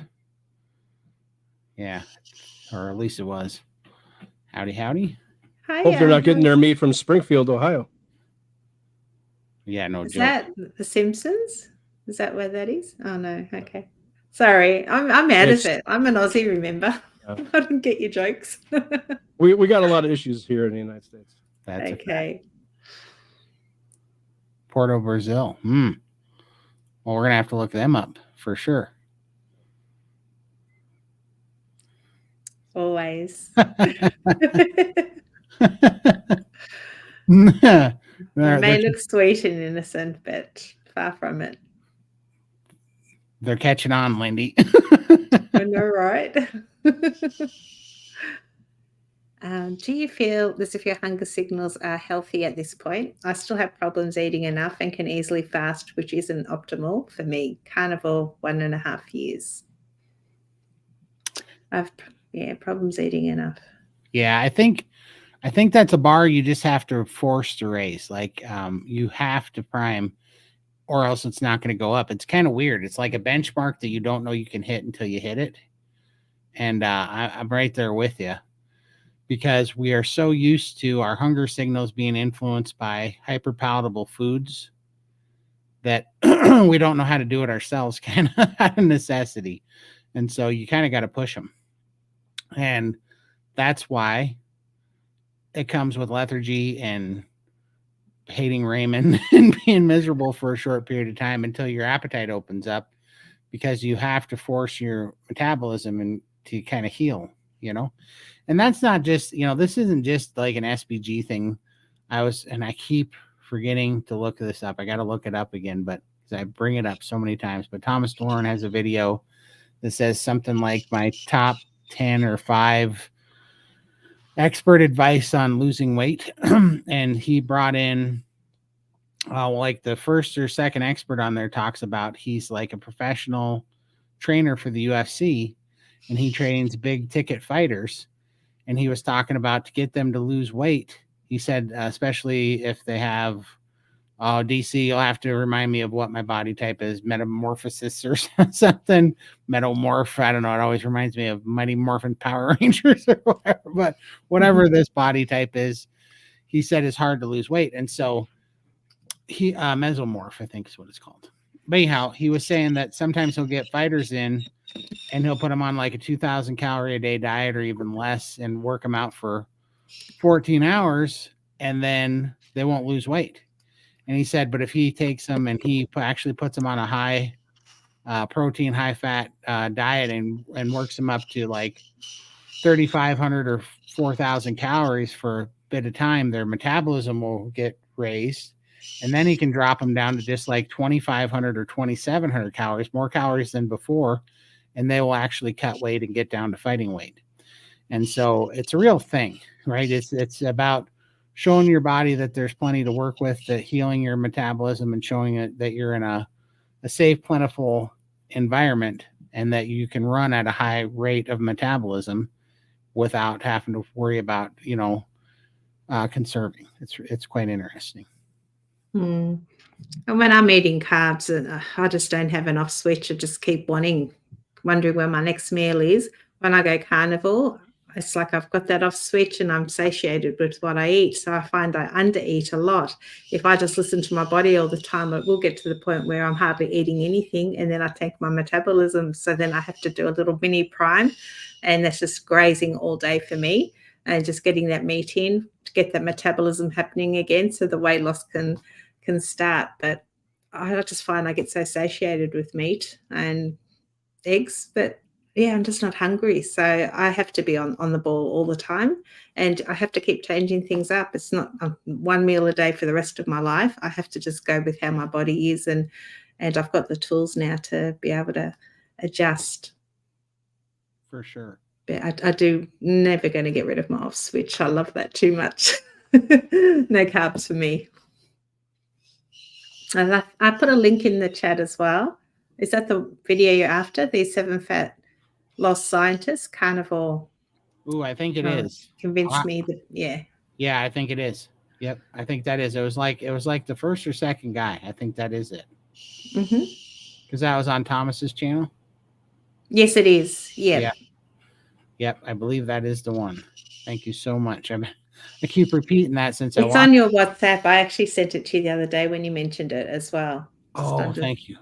Yeah, so I'll pop it in there again for you, just so it's nice and fresh.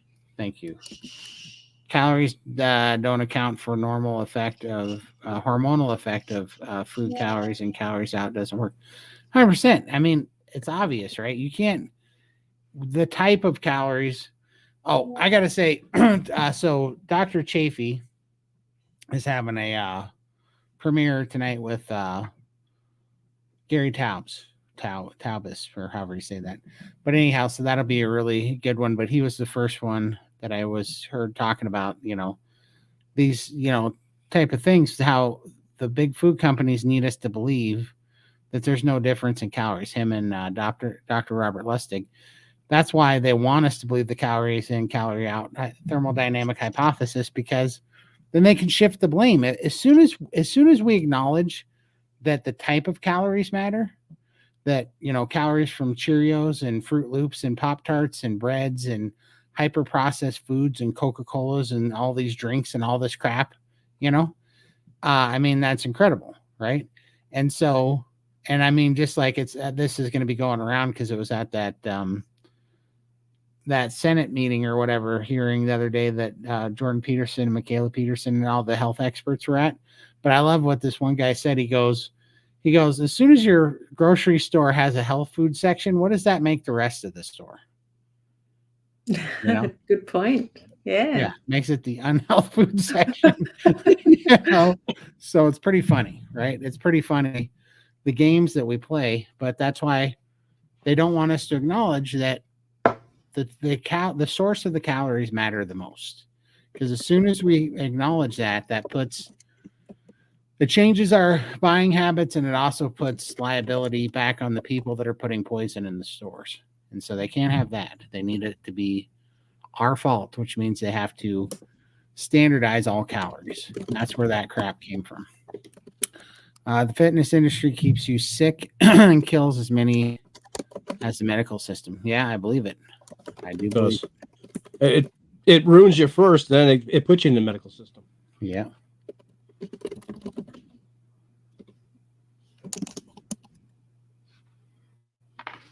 All right.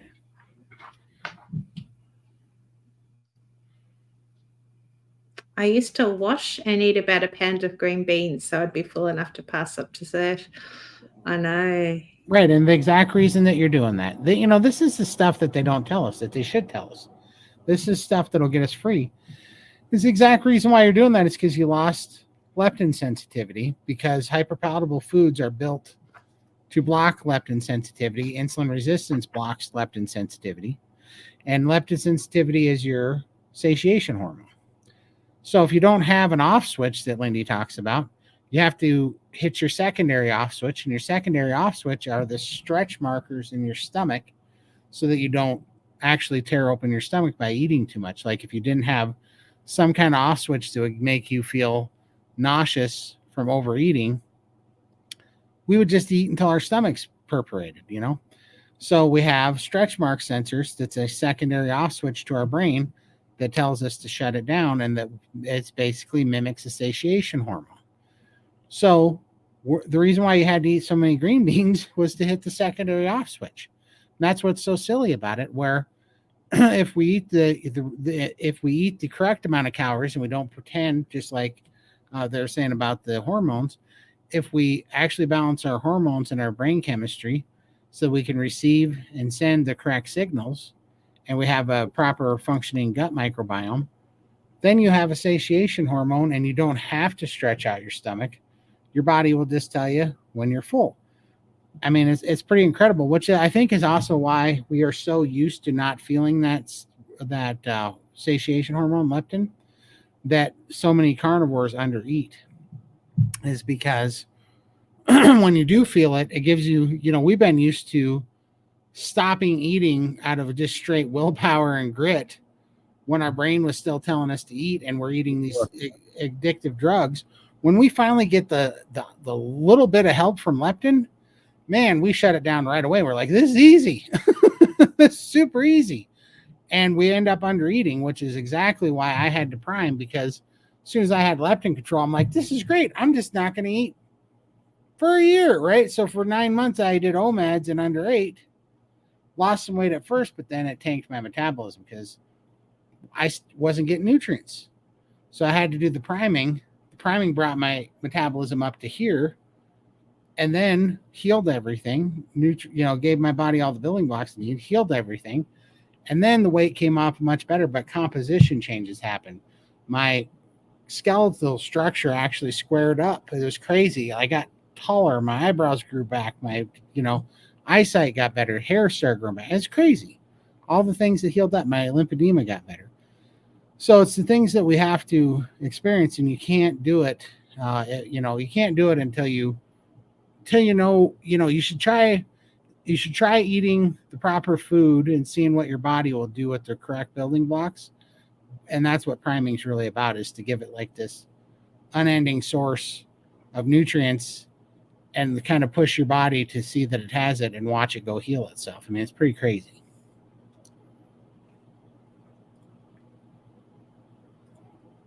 Todd needs to get a stash of chomps for Cosette. She's such a pig, though. She eats so much. How she can eat 2 to 3 pounds of meat a day and be 59 pounds, I have no clue. It's crazy. I don't know where she puts it. She'd probably be led to open the drawer and just eat them all in one hit too. She would. Back before Carnivore, when I got divorced, I tried to leave her at home. I tried to leave her at home while I was at work for about 2 weeks, and then I just had to give in and start taking her to work with me because it was too much carnage. But the very first day that I left her at home alone, she got up on the counter. She ate the dish of butter, right? So I had a butter dish. She ate a whole stick of butter off the counter. And then she got up on the stove, got into my wife's baking cabinet, and got 1 pound of baking caramels out of the cabinet. And they're all individual wrapped, those Kraft baking caramels in little cubes. She unwrapped 100 baking caramels one at a time. You know how hard it is to get that little clear plastic wrap off a stick of baking caramel? She unwrapped 100 of them and ate 100 caramels after eating a stick of butter. And then she's a good dog. She didn't go to the bathroom in the house, but she sat at the front door, clenched up like nothing you've ever seen all day until I got home, and she about knocked me off the deck, making a beeline for the front yard to go out there and make, candy corn streaks across the front lawn. She ate 100 baking caramels. And that was just day one, right? I had to take her to the groomer because she had blown out so much caramel that it stuck to her hair. And there's nothing you could do. You couldn't wash it off. I had to go get her shaved down to nothing because she ate so much sugar. From that day on, she was a crackhead for caramels. I had never seen anything get so addicted. Mm-hmm. She smelled sugar, and that just led to a million others. Mama Crackers super too. What'd she say? It's on the screen. Oh, there you go. That is exactly. She's been priming for like 2 years now, though. She's always in priming mode. She's never seen a fast. Cosette's never seen a fast, that's for certain. She likes the feasting mode. She doesn't care for the fasting mode too much. She's got a lot of healing to do. She's doing so well. And almost 19 years old. That's pretty awesome. Sure. That's why she gets to eat what she wants. But, carnivore, as much carnivore food as she wants. Yeah. Oh, I already did this one. Yeah, for sure. She would eat me out of house and home on chomps. Shabu Shabu Beef Restaurant in Sendai, Japan. $15, all you can eat beef for 5 hours. Good Lord. Man, I would go there and take a nap. You bring a pillow with them. I would. I could do a 2-mat in there. Wow. Nice. Wow. He says that's US $10. Wow. Man. So when are we going to Japan, everyone? No kidding. I don't know what a plane ticket costs, but I think I could actually make it pencil out. You'll make it back. Yeah. Yeah, you'll make it back. Yeah. Yeah, I think I Well, just got to eat like 5 meals there, and I think we can make a pencil out. well, Ella's going over in October, so we could always join Ella. There we go. Mm. I would love to go to that place. And I hear that Japan has awesome meat too. Like their meat quality Yeah. is really good. There is also Texas de Brazil and Rod Izio Grill, which are also Brazilian steakhouses. Okay. Oh, nice. We'll definitely be looking at all of them because we're going to need a good one. Do you have Brazilian steakhouses in Brisbane, like in Queensland, DC? We don't have any. I've looked them up here in Melbourne, but can't find any. For sure. Yeah, the short answer is just eating like it's your job. A little bit past comfortable, basically call it comfortably Thanksgiving stuff, but eating carnivore food on a schedule, Thanksgiving stuff until your appetite opens up. And then you can kind of start listening to that, but you'll find, and this depends on if you're way under eating. For a lot of people, like I was way under eating, a lot of people are way under eating. And weren't you the one that was only eating 8 ounces of beef a day? I think so. Yeah. Yeah, and if that's the case, you're definitely under eating. And so, basically you would end up eating 3 meals a day at first. No, that was Peachy, I think. Was it Peachy? Yeah. Peachy, okay. But yeah, it's basically a program where you get up in the morning with a plan. I mean, it is your job for that day for a certain amount of time. It's not easy. No, I'm not even joking. The first 5.5 weeks of priming that I did was tougher than the first 5.5 weeks of carnivore that I did. It was harder to prime because you're tired, but it's a good thing because your body's healing. It wants the nutrients. Then you go lay down, and then I would wake up and something had healed. My lymphedema was better. The inflammation in my body was gone. Like it's just a way of putting nutrients in your body. Like it's medicine, like you're force feeding yourself medicine, letting yourself heal. And it's just a time of healing for your body where you don't, it's not about restriction. It's about giving your body nutrient dense foods and excess and giving your body a time to heal and then going from there. Works very well. There we go. Japan is now a life goal. Me too. Next to us. I'll see you there, John. Let's see. Add it to our bucket list. My bucket list of travel is getting longer and longer by the day. You need to win the lottery. No. So this is not correct. So yes, you open up your hunger and you'll start eating. But once your body is satiated, just like everything else, like it took me 6.5 months. I ate 7 pounds of meat for 6.5 months. When I was How many eggs? Oh, I was eating tons of eggs. I was eating 36 eggs a day, and now I go, I just did 12 7-day fasts this year, and they're easy, right? And it's because I'm nourished. It wasn't at first, and that's one of the things. Can you do a fast? Are you white knuckling? They don't do any white knuckling fasting. That's why they want you to open up your appetite so that your body will open up, ramp up your metabolism and heal. And so, and also eating 7 pounds of meat for 6.5 months, I gained 21 pounds, lost 3 shirt sizes. And then when I did my first 5-day fast, I lost like 19 of the 21 pounds in 5 days. So it's not even real. It's just the food that you're putting in your body, and it's just some fluid, right? So it's your body healing, being more metabolically fit and healthy.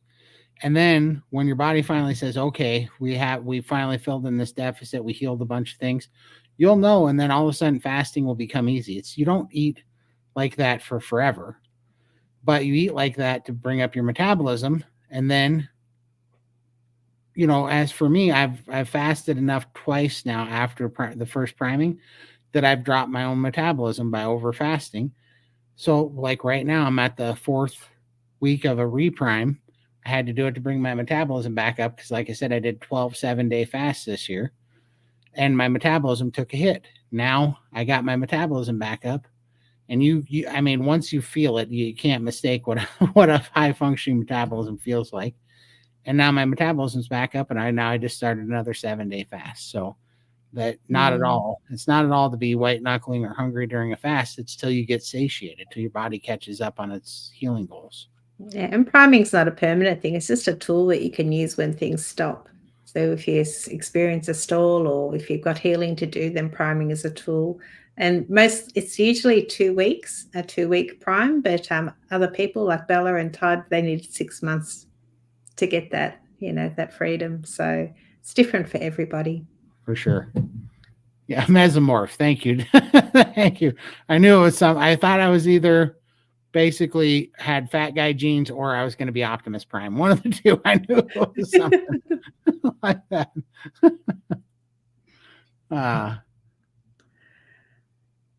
There is a reason the saying starving to death is recognizable. Eat for health, starve to death should be simple. We've been lied to.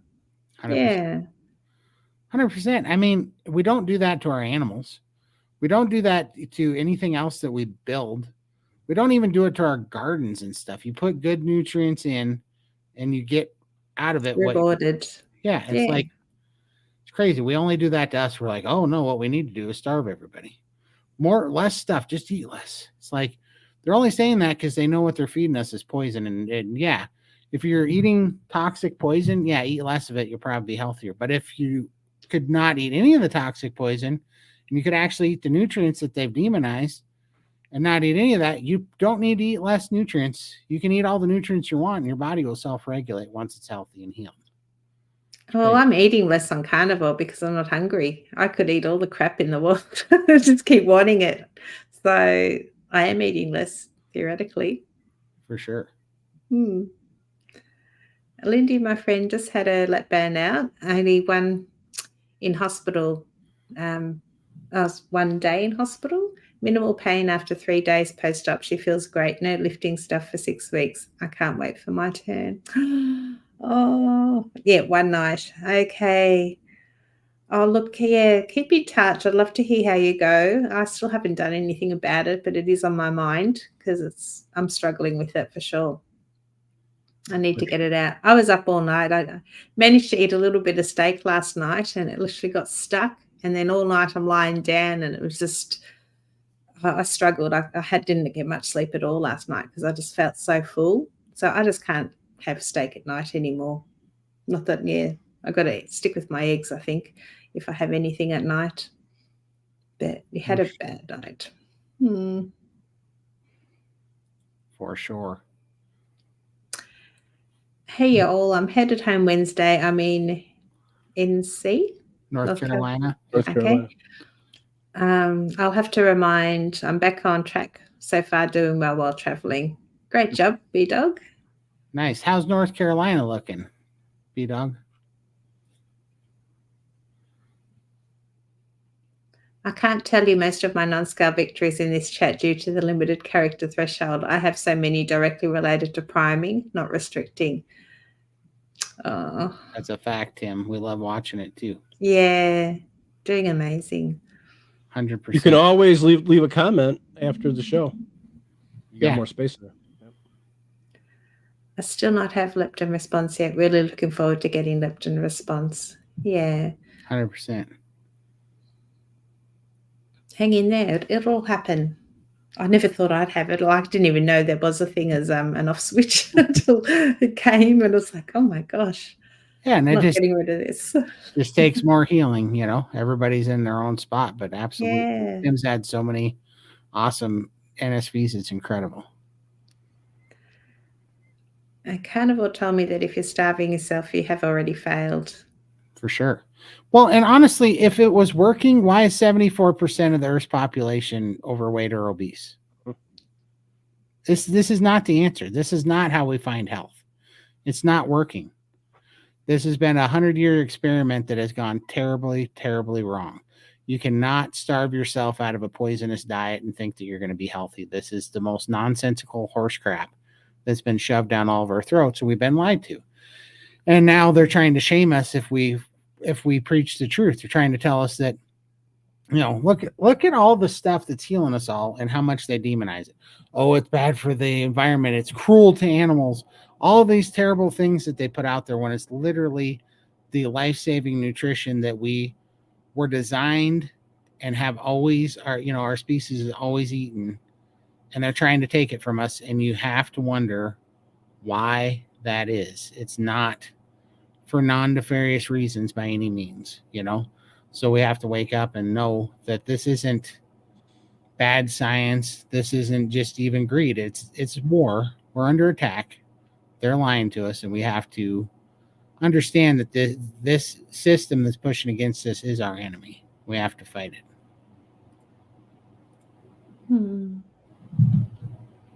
Calories is the calculation of heat energy. As far as I know, the human body doesn't have a great receptor.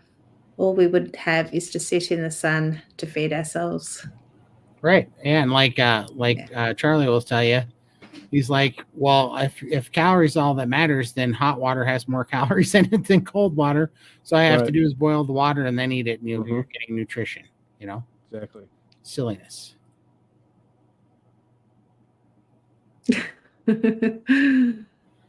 Yeah, no joke. You wouldn't believe some of the stuff she's eating. One time when she was like, she was probably only 2 years old, 2, maybe 3. I just got home from work. I put hot dogs on the grill. We were grilling hot dogs. I made up 3 hot dogs, put it in the buns, put my fixings on it, and then I just sat down on the couch and I sat my plate over on the arm of the couch.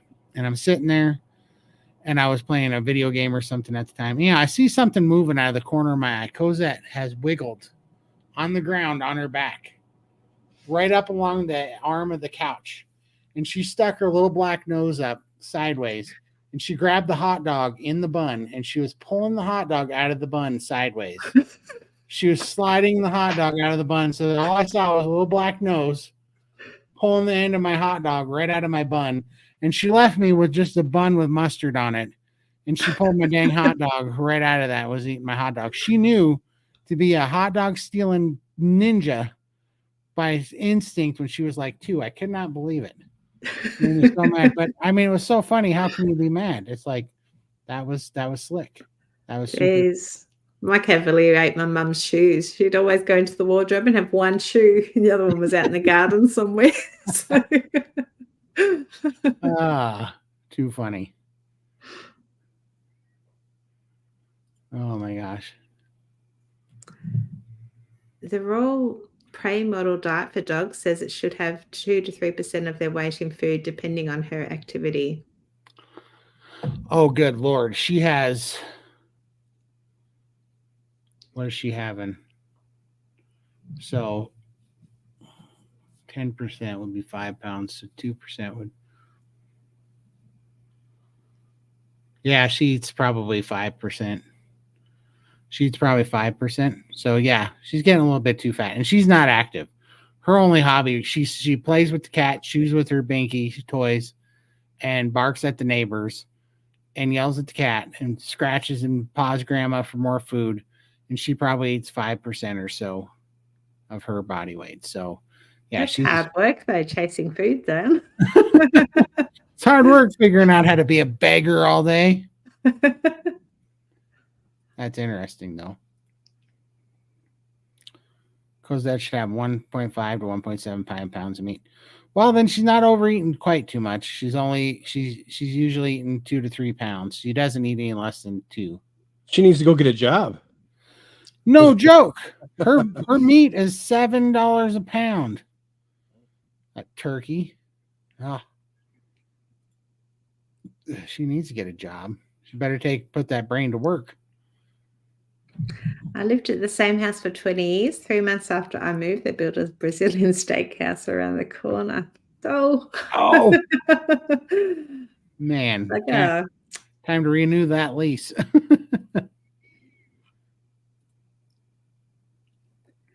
I've been spending time in the sun the last 2 days. I already feel a difference. Oh, I'm going to have to come and sit on your porch with you, Tim, because it is still terrible here.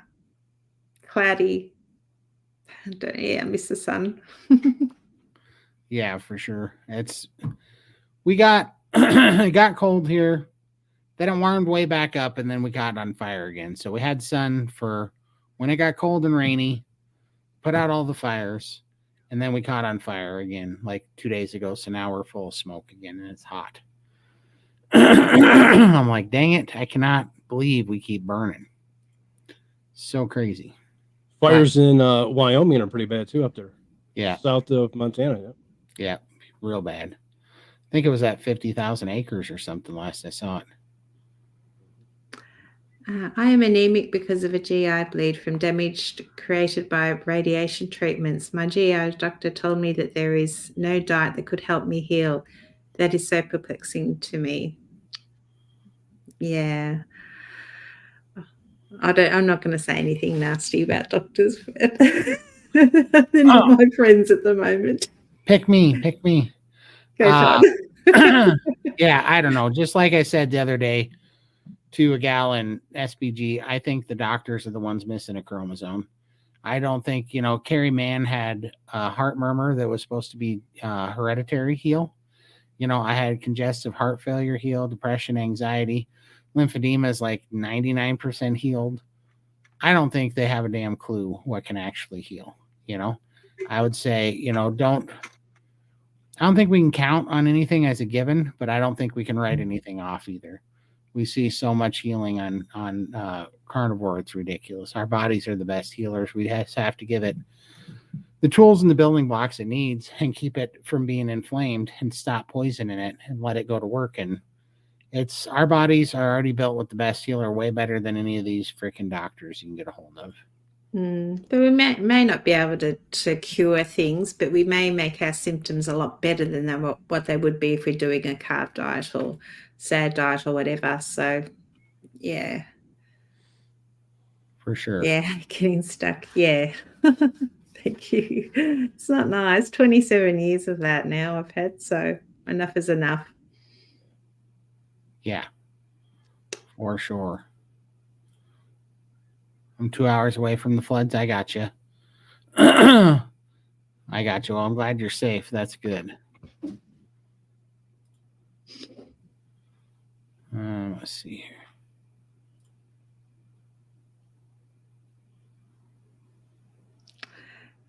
Yeah. Or feel free to come over. There's plenty of space here. It's nice and cool. I've actually had my little heater on down here because I was cold. So, yeah, plenty of cold weather here for you. Yeah. It got chilly for 2 days, and just enough to make me buy a couple of jackets because I was cold. And then it got hotter than snot here again. So,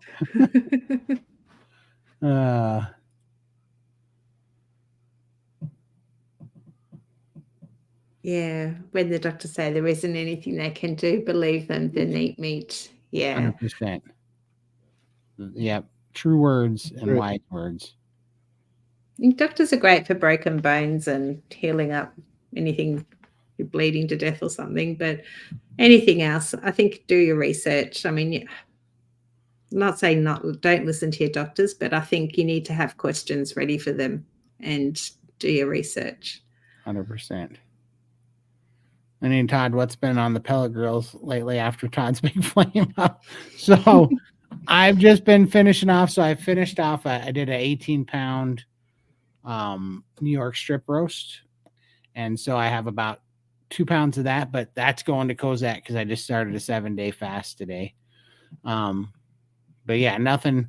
I'm giving that thing a rest until for a week. It's getting a week off, and I'm going to clean it good this week and get some of the nonsense out of there. And then I think next week I'm probably going to do a prime rib roast. I'm ready to do another prime rib roast. I think I'm feeling it. If I don't do that, I might give pork butt another shot with some picanha roast. One of the two.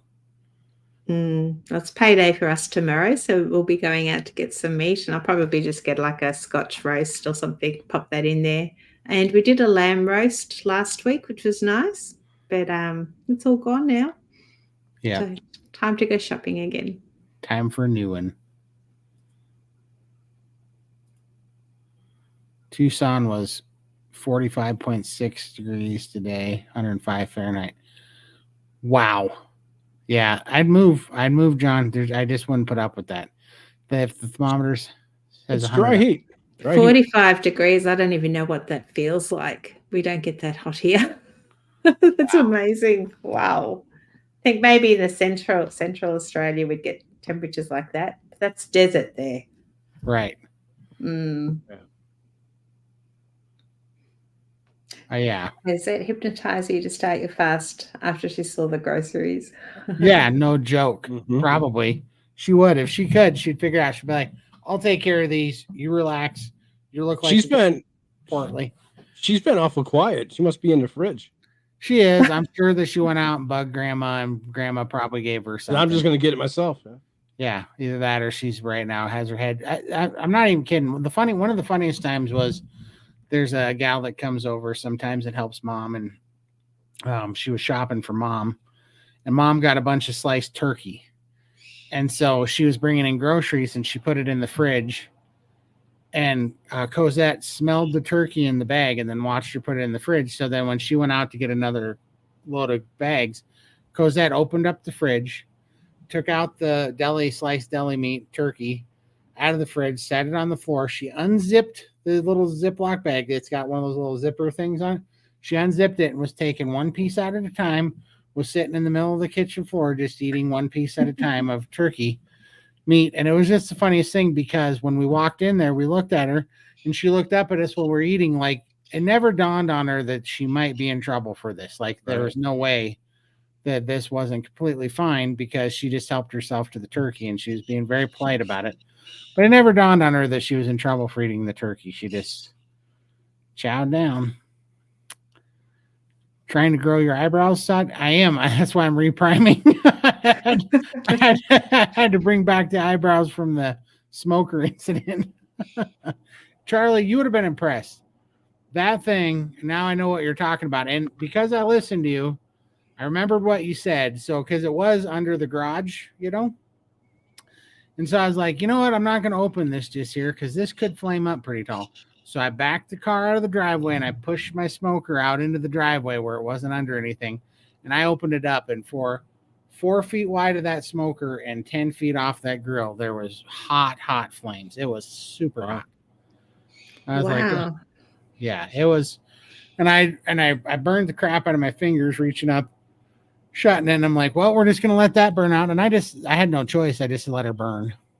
I did before I shut it. I had a bucket of Malden salt and I threw it in there, but it was like peeing in the ocean. It didn't do nothing. So I was just like, well, we're going to let that burn out. That poor smoker. Well, it's a champ. I knew, that smoker's like 300 pounds. It's heavy. So I knew it was made out of good stuff. I'm like, well, that fire is contained in the best place it could possibly be, which is in a metal housing. So just let it snuff itself out. And so it did. It worked pretty good. All that happened was my secondary tray over that's under the grease trap kind of got buckled from heat, So I might have to get another tray, but like it is what it is. I'm glad my dogs are short. No joke. No joke. Kozak could use a barrier to entry for sure. 27 degrees I have no idea what it is here, but it's freezing. It's Melbourne weather. Let me check. Melbourne weather. It's cold. 17. 62. Yeah, 17 degrees Celsius. I'm 63 here in Chicago right now. Todd's at 61. Yeah. Okay, so I'm a wuss. I don't like it. It's too cold for me. Oh, I know. Yeah, I'd like 60s are fine. It was getting down into the 30s, which is zero. Like it got 0 Celsius here the other day. That's what made me buy a coat. Which, by the way, wouldn't have normally made me buy a coat, but after losing the weight, yeah, it just really gets to you. Just wait a little bit longer, and you'll be feeling it. I'm starting to wonder when I get another 150 pounds off. You're gonna be shivering. Yeah, on a 70-degree day. I think I might actually, because I was like, good Lord, somebody turn up the thermostat around here. I know. And you're going to turn around and say, Lindy was right. It is cold. Everybody, this has got this on recording now. I'm So gonna put- Lindy was right. I'll let you know. I'm gonna try not to sissy out that bad, but I did. I'm not gonna lie. I did buy 2 jackets and 2 flannel shirts. I'm like, I gotta layer up. This is getting ridiculous. Because I was going out to my car in the morning, go to work, and I'd get chilled first thing in the morning, and I'd come home and I'd be cold all day. I'm like, dang it. So I got a jacket and a flannel, and that helped. There you go. A couple of days ago, I examined pork butts in Walmart. They are shockingly tiny. Where are the fully grown pork butts of yours? I remember the pork butts in Hagerstown Hagerstown, 20 years ago. 20 years ago. German area. Oh. I don't know. Our pork butts are like 18 to 22 pounds. So I don't know if that's big or small, to be honest with you. Oh no, Scott's got mechanical issues. Oh, you What did he must do? break down. What did he do? What did you do, Scott? You're always breaking something. Gosh. At least it's the bus and not your car, so I'm okay with it. Back door won't close. You shouldn't have opened it. That's all right. Yeah. Make the passenger stand out on the road and you can listen to our show. Man, It'll get him off the bus faster. for sure. Just take hard lefts or whatever flings them out. You don't have to make the stop now. They can just tuck and roll. You finish it an hour anyway, so he'll be home soon. Yeah, 60 degrees is pleasantly cool. Don't you Australians have winter coats and mufflers? Well, I don't have one that fits properly. Yeah, I bought one and it's too big for me now. So I look like my daughter calls me crazy because all my clothes are too big.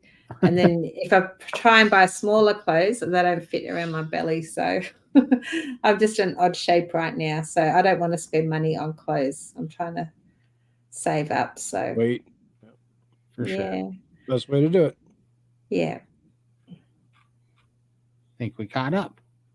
Yay. That's awesome. Just checking. I think Michael's getting tired. I'm hurting a little bit. Are ya? Yeah.